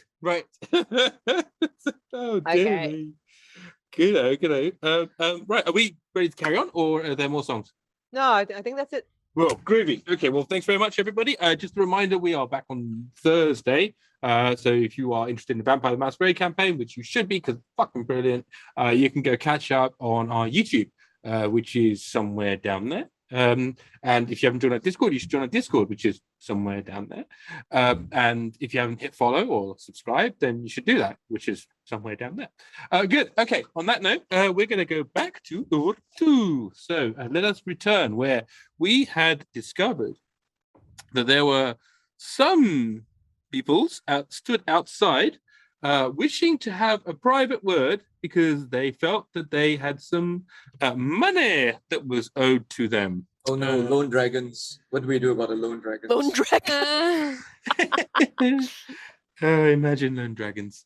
Right, and so as you, I haven't put together a full set or anything like that in this case, so we literally just have the Bob, and you're going to have to imagine the fact that there is just a door, so literally all you currently see is Bob's butt, as Bob is saying, hey, Joe, what the fuck do you want? Go away. We're busy here. You can come back later. And then you hear these two voices say, no, we need to be paid. So just hand over the money and we'll bugger off. We did the work you asked for. So now it's not reasonable. Just hand over the goods and off we'll move on. So, yeah. Kaman whispers to the group, so maybe Barra should take Melina and go with Dimensional, and the rest of us leave separately? What do y'all think? I mean, we can pay them. I mean, let's just talk to them. I mean, I don't have to train these people through the whole of Urtu, you know what I mean? Let's just talk to them, see what we can do. Okay. They took the stuff that's in the bag, but we can use the stuff in the bag to pay them.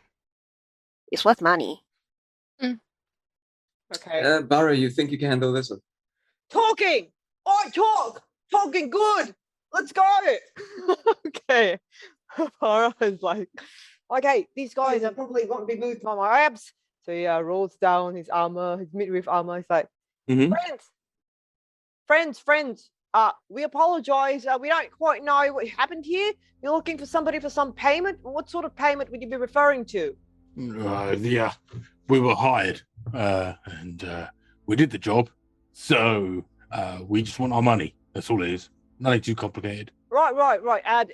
Perhaps we could assist you in that respect. What was the job and what was the amount of money? Again, could you let us know? 50,000 gold. What was the job again? No. Just stares at you. Oh, right. You see, unfortunately, like, one of them's in there. One of them's in there's like they owe us a bunch of money too. So We'll get in the queue then. How about that? Yeah, look, but so we understand that you have some items. The collateral. The collateral. So we believe that there is a substantial amount of money in there that could be worth 50,000. We don't want any trouble. If you could like deduct that amount from the collateral. Didn't find any money in the collateral. Oh, Yes, really? but they were very good items. Yeah, there was items in there, but there was no money that we found. Indeed. So there are suits of armor. There's gold armor. Sure. Yes. You suggesting that we take that and walk away? Yes, Is it yours to give away? it is As a matter- ours. as It a matter belongs of- to us. Yeah, it is actually. Make a persuasion roll. Oh, You can let me do that. Let me do that. Oh, you don't dirty your little delicate little hands. I'm gonna say that you'll get advantage from Barra, but since you're the one that made the offer, Sheena, I need you to make the persuasion roll. Sure. You'll get advantage straight out. Good. I need all the advantage that I can. Persuasion is a grand total of +0, so it's 9. So looks and says, that somehow seems. Well, I mean, we're gonna have to do all the work there. We're gonna have to go and figure out, and it could all be stolen goods, you see. So we're quite upstanding. We just want to get paid. I understand. Businessmen to I believe we are of similar ilk. Yes, we do a job, we get paid for it. Yes. Yes. These items, nobody is going to come and search for them anymore, so you don't have to worry about that. Yeah, have you ever heard of a tiny little place called Urtu? Where? You see, nobody has, and that's where all these items come from. Actually, so nobody's gonna come for them.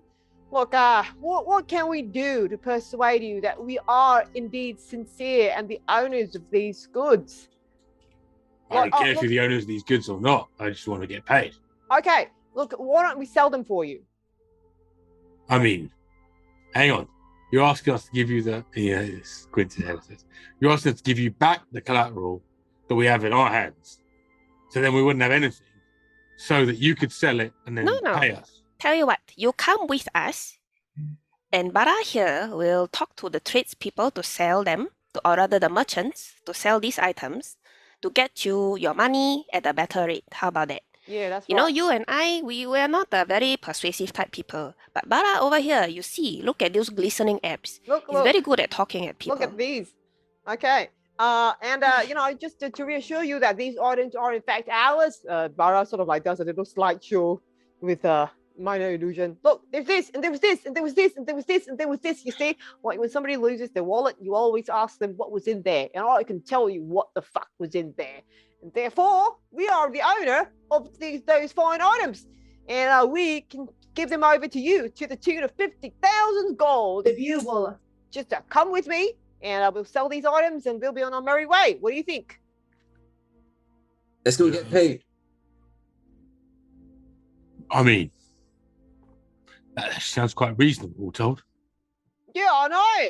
I'm smart. I'm all right with that. You think it will get the amount of money because it's 50,000 gold, right? That's a lot of money. Yeah, well, I think so. Yeah, absolutely. Yeah, no problems. All right, so I'm going to fast forward this. I'm presuming what you're planning on doing is walking off with these two. And what's the goal here? How are you planning on doing this? I'm gonna send a sending to I suppose who have we met here that I think would be able to tell us where to get a good deal. Whoever's the most honest person in Sigil. Was it Tripicus? Do you think Tripicus? The most honest person without any. Yeah, Lysandra, if you want to get screwed over. So I'm gonna ask Tripicus, like, hey, where would I go to sell like exotic antiques from a different place? You're asking Tripicus this? Yep. Okay, so what's the sending you'll use? Tripicus have to sell goods from Urtu as need money urgently been robbed. Where best place to go for best price? Please help us. Thanks. Okay. You hear a message come back. I don't have a Westie, so this will have to do. Oh, he's a good boy. He says, reasonable prices at Akin's in the bazaar. Okay, so we navigate our way there, but are we taking the two ladies with us? We better. Okay. Do you want to just like go do the trade and then some of us stay here to guard them? You want to split the party? Yeah, I mean, these are the people that that were guarding her in the beginning, right? Yeah. You think so? Yeah. Okay. Can we got okay. Honey, so I understand that you are hired to guard this Melina, right? By Melina, the red skin person inside. If you understand that is your understanding. Okay, sure. So I remember vaguely that there were a couple of invisible people who were around with you. Are they in the same team?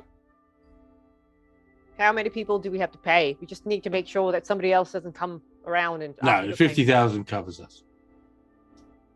Yes, and are there other people? Well, I don't know. If they're invisible, I can't really help for that, can I? Okay, so to your understanding, it's just you two that were hired? Oh no, it's the four of us. The four of you? Yeah. Wait, there are four people out there? No, there's two. Okay. He's not that smart. And the two invisible people like this. It's four of us. So yeah, basically 12,500 gold each. It's all right, reasonable price. Okay.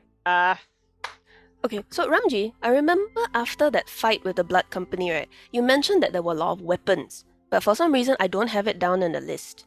There were 3 short swords, 3 battle axes or 2 battle axes. They were sort of reasonable. They should be on the list unless you guys did a sale. I don't think you have. You've not been to do a sale. Yeah. So yes, they should be on the list and they should be priced. So how many battle axes again? 2? There were 2. There were 2, I think. Second, let me just quickly check the list. Surprised that. Sorry, folks. Small bit of admin. Yeah, we were ambushed on the way about 2 months ago. Yeah. There were 2 ornate battle axes and 3 long swords and the silver kite shield. 3 long I think swords. Kaman took the shield though, right? I did, but I haven't attuned to it and I haven't identified it. Right. Unless I have, in which case I have not. In which case, did you have it on you or is it in the bag? It's on my person. Okay, yeah, then you've got the shield.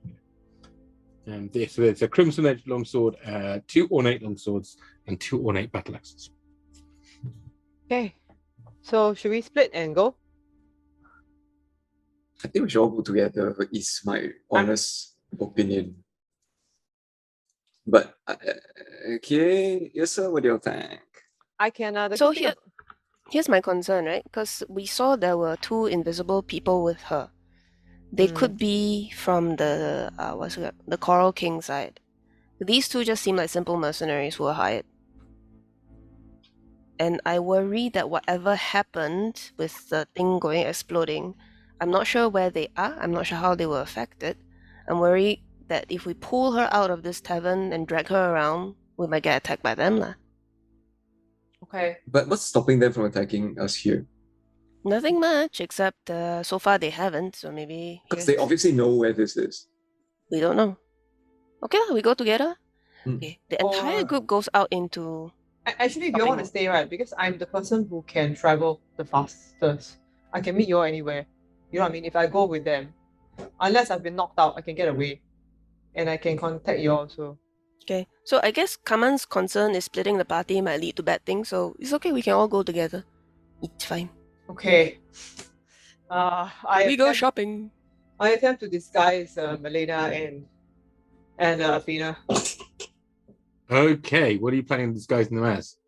Just like a little hat and coat. More balloon animals. No, I don't know. I put makeup on. I mean, like Melena's got a chainmail shirt on, right? Pretty much Yes. like most of her body's covered. I give her a pair of gloves, and I put makeup on her face, and give her like a bandana to conceal the color of her hair. Okay. So it's just so she looks like a slightly ruddy person. So it's like okay, I'm rolling for my disguise kit. That's a nat 20. Okay, yeah, Perfect. You're pretty happy with your result. Okay, I am shyly putting makeup on Afina. I want you got such great hair. And just want to. Thanks. I wanted to leave it long, but anyway, yeah. It's in the so I want to disguise her just maybe as somebody a bit more swarthy, I guess. And I'm gonna like give her a different hairstyle as well. Then sort of like give her like some clothes in my bag to conceal her skin as well. So yeah, you can't really tell what race she is. So yeah, rolling. That's 12. So you feel pretty happy that between Melina and Afina, you've disguised them both. Okay. I think your nervousness around Afina has made the disguise kit perhaps a bit less, it just looks like she's just got a really, really excessive amount of bronzer and a bunch of other sort of like things on. So you wouldn't recognize her if you knew her well immediately, and then you'd be like, oh, Melina's that, Afina's that you kind of thing, that if you saw one of your friends wearing excessive amounts of makeup. But still, you feel, that she would pass a casual inspection, perhaps. All right, let's go. I still have choosing for the next 55 minutes, I guess. Okay. So as you step outside of the inn, as you start heading away, you notice that your true seeing is intense. Right? It's hard to know what to see because everything around you glows magically, has got some sort of spiritual resonance. The ethereal planes has got stuff moving through it at great speed. There are planar vortexes everywhere. There's a lot going on in Sigil. It's the hub of the multiverse. So you're going to struggle to make signal. You're muted. I'm going to try to limit it to our immediate presence, so maybe 30 feet out instead of 120 feet. Okay. So you can. It's hard to do that, but you can sort of try to. I guess what I'm going to say is it's not like you've got the ability to pick out all this detail. What you instead have is, because there's so much going on, is you can ask and say, hey, is there something special here? And I'll be able to give you an answer. I think that's probably fair. right? So, but it is overwhelming. Nevertheless, you find your way to Kie, and as you heard this name that came over, Yrsa, this is one of the other people that was recommended to you by Samuel Davis Sr., who runs a really rather well-established shop in Sigil, and is known for its known for being willing to buy and sell pretty much anything. It's a huge sort of sprawling thing, and as you come up to it, you can you sort of head up to the doorway, and it's a sort of reasonably squat sort of tower shape that's back towards the bazaar district, and you open the large doorbell. Wait, before we go in, I go through the game plan a little bit with Barra. Barra. Yeah. So Akina is one of the people that Samuel spoke about. He mentioned that he's a this Akin is a Yugoloth, right? And and they pretend to be reformed, like, they're not treacherous and deceitful anymore. But yeah, they are treacherous and deceitful. So just be careful. Oh, I better take a command with me then. Yeah. Okay. I grab commands. Okay. Okay.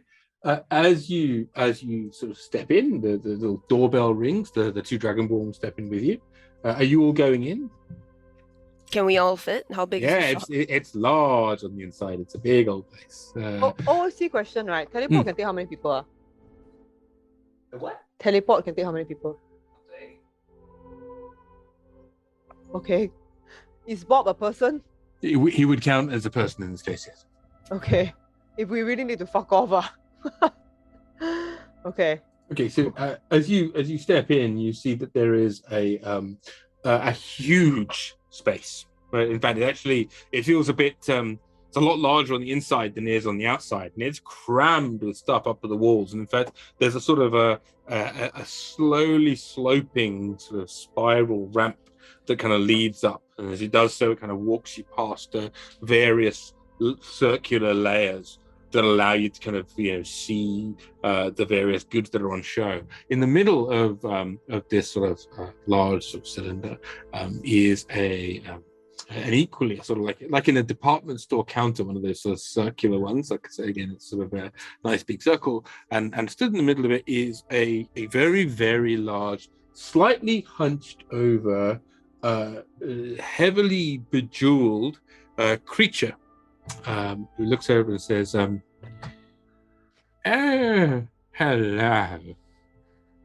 How are you? Very nice to see you. Hello, how can I help you? Hi.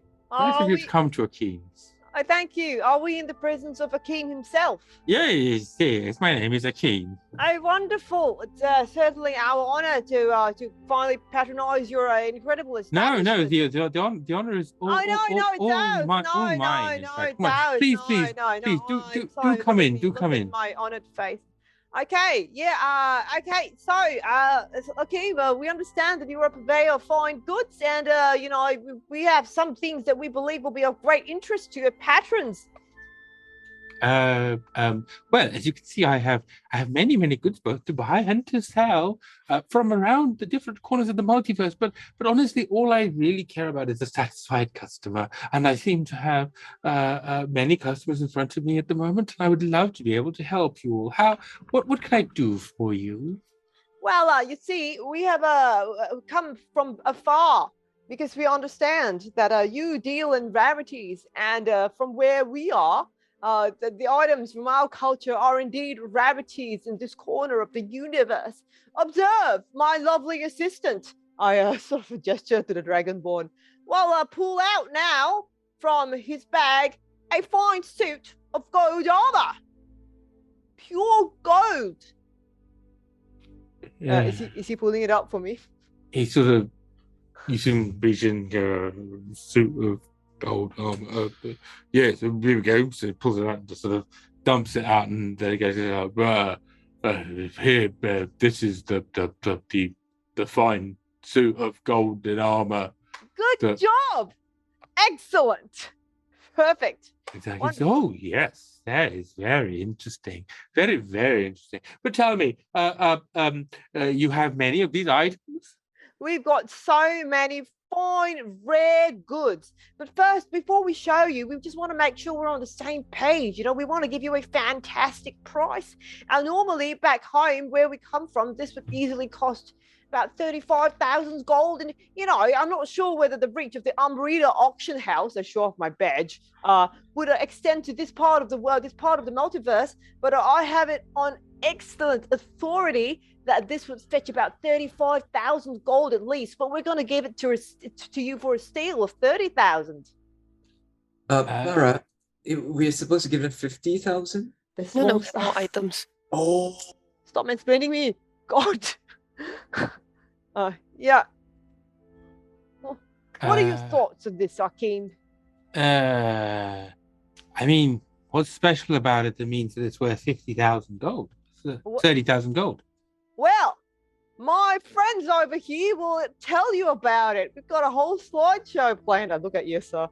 Actually, when you looked at the stuff with true sight, if it's still on, can you see if there's magic on it? can I, Ramji? I know it's not identified, but can you tell? You can what see if kind it's got magic on it. Yeah. What is it that you're saying? You want to? Can I make like an Arcana check to identify if it has magical properties? Yeah, you can see that it's clearly glistening with some abjuration magic or protection magic. It's protected. Entirely protective and beautiful. So, you know, like usually like protective gear would be like camouflage, not this one, for the style of soldier in the field.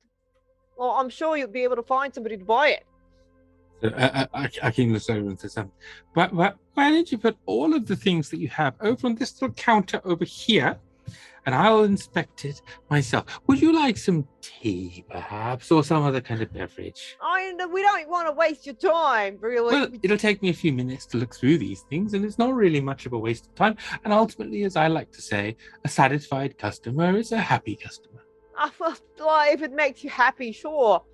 I mean, if everybody wants to drink tea, I'll let them drink tea. I'll stand next to Akeem while all the items are on his counter, and just wanna check from Kaman, like with your true sight, can you see anything weird about the counter? Is it a trap door?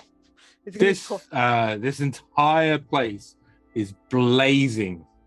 Come on, everything in here is magical, is covered in different enchantments and charms, and there are doors and doorways, there are carpets and swords, there are incredible range of things that's here.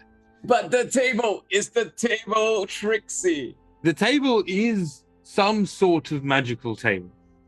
But is it bad Trixie magic? How do you know what bad Trixie magic is? I can't tell.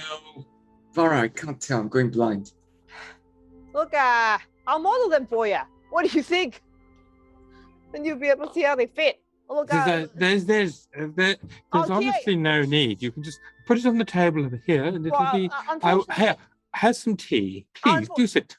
Look, Akeem, unfortunately, it is our policy to make sure that these items don't leave our hands. You see, the people that we've got them from have made it very clear to us that we have to protect it with our lives, you know, and we're bound, you know, by like oaths not to let them leave our hands until they're sold.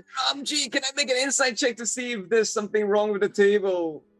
Sorry, is your question is this the table? No, it's basically, is he trying to screw us over by telling us to take it out and put it on the table? You can make an insight check to see whether he's trying to screw you over. Yeah, go ahead. Okay. I honestly think he just wants to put it on the table so that he can identify the items. 17.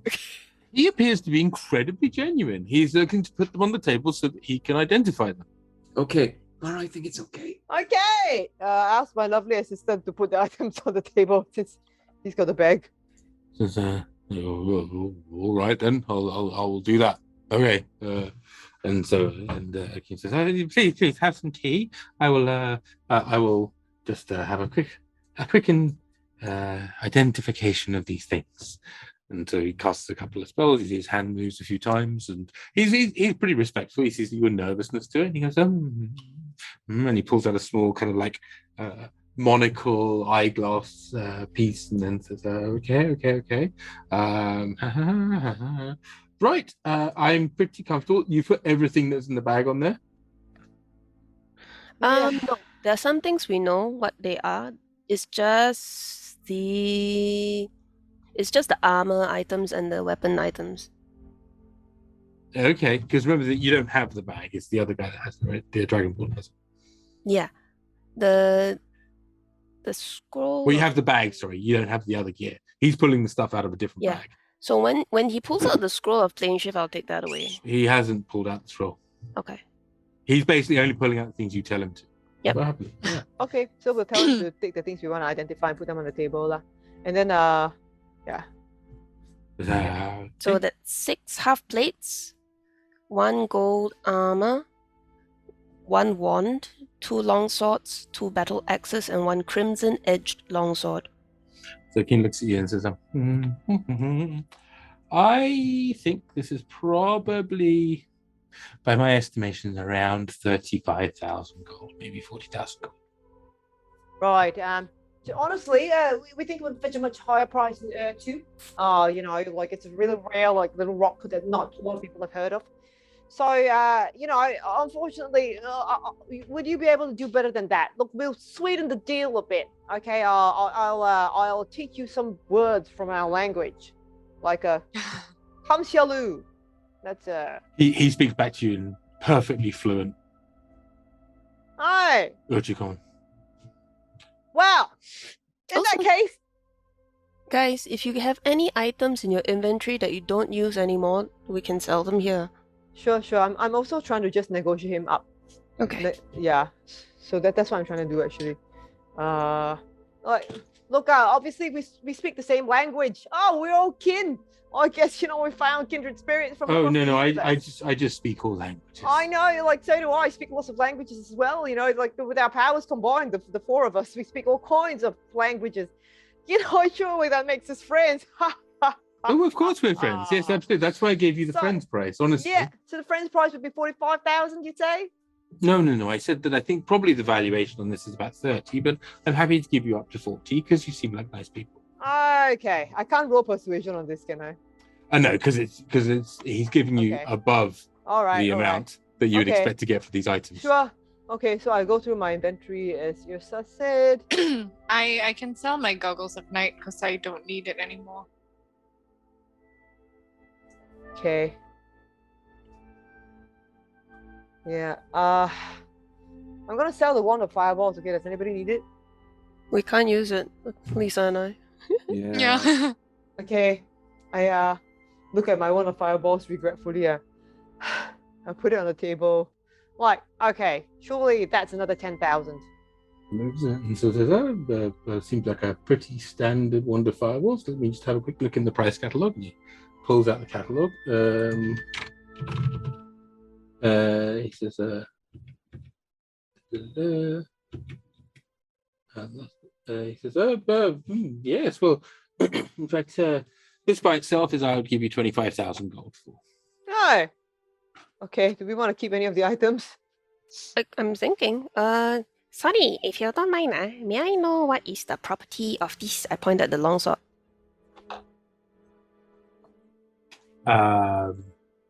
It's not usually the way that business works.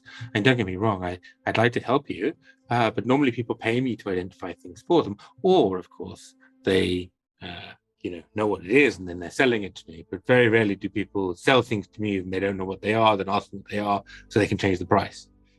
No, it's perfectly fine. It's just, You understand. I mean, it's Yeah. I'm happy to offer you a fair price, but I don't want to make a fool of myself, right? That would be funny, right? Indeed. It's okay. It's not a problem. It's nothing like amazing, not compared to some of the other things in the shop. So why don't... So in that case, Kie can keep the goggles of night, right? Unless Kie already has dark vision. Yeah, Kie has that vision. I do, yeah, that's why I don't need it. Yeah, we all have. So Okay. we can take back the wand of fireballs if you want. The wand is 25,000, right? Yeah. Yeah, so why are we taking back the wand? Because now we are at 65,000. Okay, Why? basically we only need 50k. Or do you want to just sell it to him and take the money? No, you're at 55,000. Ah. Or 60, I guess, right? The Well, wand we is the got- thing that pushes it over. So he offered us 40. He offered you 40 as what actually was a pretty generous offer. Mm-hmm. If you throw the one in on top, he says it's probably about 25k. So he's like, okay, so in total that would get you to 65 if you sold it all, but it would be, yeah. Okay. Okay, I'm honestly okay. I don't really need or use most of the items. I'm happy with what I have. Okay, no. Then let's sell these. Yeah. Get the bag back from the other guys, and then we'll take the cash now, I guess. Yep. Okay. So I told to the Dragonborn guys, I'm like, okay, you guys happy with that? So the payment will be here, and we'll take our things and be on our way. Sorry, what things? The other things, like some really personal items, like a letter that my mom wrote to me, is in there. We didn't have any of those. Let me look. I don't want you to read it, so I'm going to stick my hand in there. Okay. No. You're not putting your hand in my bag because you have your bag of holding. Yeah, but we're paying you for the. You're paying us for the job that was done. But didn't you tell Melina? Then I hold up the note that you said that you return the collateral once you were paid. Doesn't actually say return the cash. Oh, The note just says, we've got your stuff, give us the money.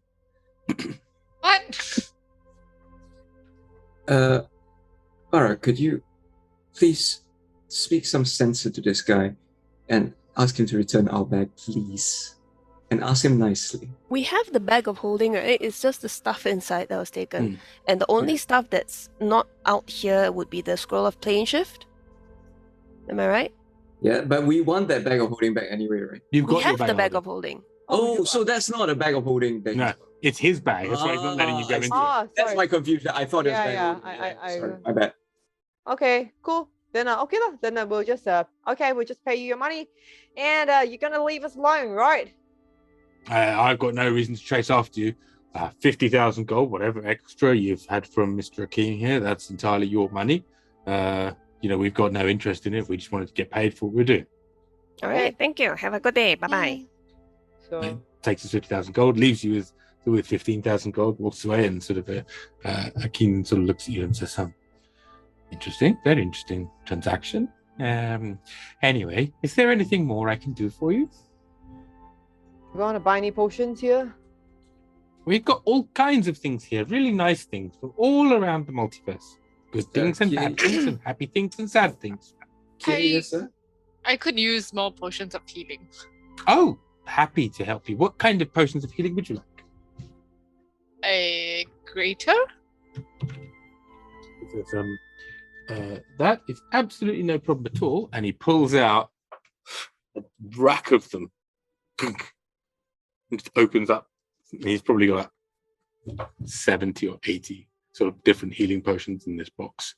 And he sort of pulls them out and goes, well, I have a lot of basics. I've got a few others here. I've got a good handful of greaters, a good handful of superiors, and some really rather special ones as well. Price of them is pretty variable, I must admit, but I can do some greaters for let's say 400 gold each. Okay, how many does he have? He seems to have as many as you want to buy. Shall we Ooh. just buy 10? Wow. No, seriously, if it's 400 each, we spend 4k on it. Each of you takes 4, Barra and I take 1 each. Okay, cool me. Sure. Are they legit though? Can you look at them? Ramji, can we check if they're legit? Is there a taste testing or? There is, but he says you can absolutely take a little dab of it, and he says if you're at all concerned here, you can take a little dab of it. I'll allow you to inspect the goods. These are pretty high quality. A good friend of mine is an alchemist nearby who produces these for me. Yep, I checked them. I take it they're all legit. Yeah, completely Okay. fine. I let the party know. So what do you all think? All right. So that'll be about 4,000 gold. And is there anything else you might need? No, I think we better be on our way. Okay, then. He sort of stops and goes, I must say that 10 doesn't divide into 4 very well. Here, why don't you take 2 more? Just hands you 2 Aw. more.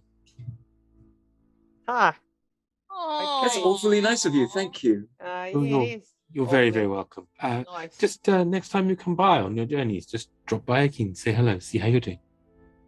Yeah, sure. Thanks. Maybe you'll have Oh, more he's time good for at tea. this. Yrsa looks so suspicious. Kaman's just like, what a nice kitty cat demon. Okay. Right. Shall we go home, guys? Yes. Yeah. Okay. Are we traversing the streets? Yeah. So how shall we do this? Bob behind us. As you step out, King says, one last thing. Actually, it just occurred to me that this might be very useful to you. And he just hands you a small box. We've got a bag. Thanks. No, it's very small box. It's like this big. It says, no, it's what's in the box. I think will be helpful to you. I take it and I open it. And you see laid on a crushed velvet, sort of like tiny cushion, is a small ivory fang. Oh, Eh? you give us an extra fang for coming back with? No, it's not that fine. Sorry, is there a reason why you gave us a tooth? Oh well, I think if you're returning home, you'll need that for the gate. So I guess it is that fang. A different one, I guess. Hi. Just remember, Akin, come back, do some deals, sell some stuff, tell me some tales, have tea. Akin gets very lonely, you know. Ha! Your true side is not still on, is it? Yes, it is. And you see, Akin is insanely infernal, but beyond that, is very, very nice. What about the fang? Fang is insanely infernal So Thank not you, used to Raccoon. this. and enchanted the shit out of it. But yes, Can we compare the fangs and see whether there's a different magic on them? Maybe not in here. Okay. But- Oh, thank you so much, Akin. You're you're so very welcome. Do come back. such a lovely person. Yes, thank you. Okay. Come, So let's head off. Yeah. goodbye. Bye bye. Bye. Thanks. I get on Bob with Melina and Afina, I suppose. Yeah. Okay. The 3 of us on Bob, the 3 of you on foot. I'm suggesting. Can we can also go on the carpet if we still have the carpet. We do still have the carpet. Yeah. So It's okay. We can walk. Where do you have the carpet? Oh, right. The carpet's gone. Carpet was in the bag, I think. Oh, right. Okay. Cool. All Yeah. right. We basically got robbed, but honestly, we don't give a shit. Okay. We're Literally. just trying to get home. Yeah, exactly. It's just like, Okay, fine, okay. take it all. I need to get home. Yeah. Okay. So Now we got fare for the bus, so yeah. without too much complexity, you make it all the way back to the barber, and you step in, and he says, "Oh, my friends, I see you. I'm not gonna put it back up again right now." And you sort of when your wife goes, cool, yeah, freebies is fine. Thank you very much. Good hair. Yeah, it's working. Nice. Good pixie cut. Yeah, I like it. And so you move your way through. As you approach the door, you sort of stood there, and Afina and Melina are with you. Is there anything else you would like to do? Go home. Yeah, I'm just going to.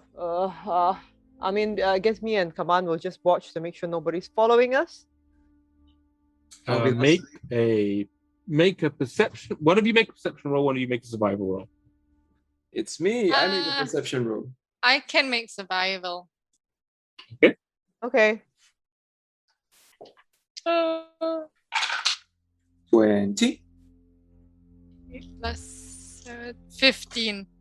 Okay, so between the two of you, you feel pretty comfortable that although many people have noticed you because you are a group of people on the back of a giant griffin, sort of walking through the streets, that is no weirder than any of the other sights that happen. So, seems pretty good to you.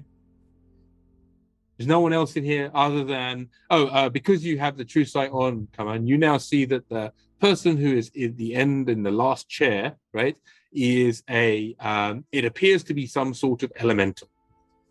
Still there, happily with a towel over its head. Ooh, okay. I'm holding on to Akim's fang that he gave us, and I say to the rest, all of you go through first. I'll be last one through. What are you doing? Nothing. He always says that, and then he's gonna do something. You know he's gonna do something. Why? Maybe we all need to hold hands, you know? What if the tooth, you know? Yeah, so I'll be the last one through just in case. I'll keep an eye I'm out. gonna hold your hand, come on. Sure, that's fine. Hold my hand. Okay, That's all right. With my other hand, I hold Afina's hand. I'm like, oh, this is just so we don't get split up. Yeah. Let's go home. So you step up to the portal and you sort of like, this sort of mahogany door, and as you reach out, you sort of reach up with the pit fiend Sammy Davis Senior's tooth in your hand. The door kind of begins to glow and glows the sort of initial amber color as you open it. And as you open it, you see that stepping through the door, there is actually a dark and strangely entrancing void. And as you notice that, it begins to form, and you can see that the fang in your hand almost begins to resonate and have a sound to it that sort of almost talks and negotiates. They sing backwards and forwards, the door and the fang, and at some point they resonate in a harmony. At which point you see the dark, sort of entrancing, almost liquid form that's on this door, that's behind this door, kind of steady. And you see a lush, green, verdant place. You don't immediately recognize it. It's certainly not the place you step through. It's not the giant onion ring. But you have a choice. Do you walk through the door or not? We walk through the door. We fly through the door. So we'll step through the door. Ed, are you stepping through the door? I've got his hand. Yes, I am. Okay. And on that note, we are going to finish tonight's episode. Thank you very, very much as you have stepped through the door. And we'll see what happens next week on the Fourth Culture Survey Team 3 on Monday next Monday at 7 p.m.-ish is when you'll go get together. I'd like to thank everybody in this amazing group that is starting with BCO, Sheena Chan, Your Chan, and Ed Choy. Thank you very, very much for playing. Thank you very much, Hans and Cheryl, as always, for just being amazing and helping us run this crazy thing together. My name is Ramji. We'll be back on Thursday evening for our next Vampire the Masquerade game of Singapore or as we, Hey, you got it. Yeah. I'm just going to do it wrong anyway from now on. Singapore. We, as Bob said it, we will be getting back together again at 7 p.m. on Thursday. Thanks very much, everybody that's tuned in. If you haven't taken a chance to join the Discord, you haven't taken a chance to like, subscribe, do all the cool stuff. We will see you hopefully on Thursday evening. Peace.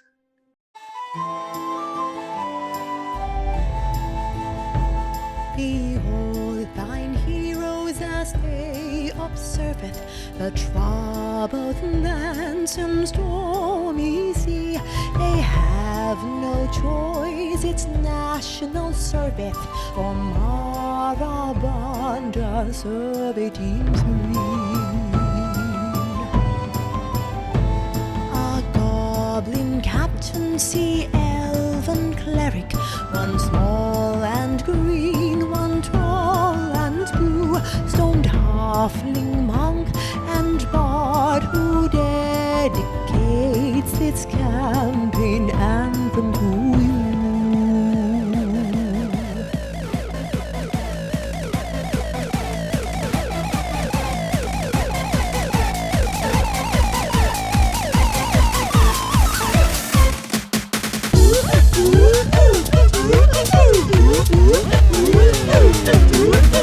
Here in Singapore, these party who stream sweet D&D. The both culture is unnamed, but you can call us T4C. Asian influence from rule with less Eurocentricity. Now for some Asia Pen gang chants featuring Audi and Randy. One coffee seat up for me. One coffee seat up for me. Oi, oi, oi. Oi, oi, oi.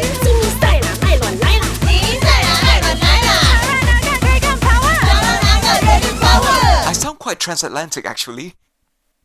And he made it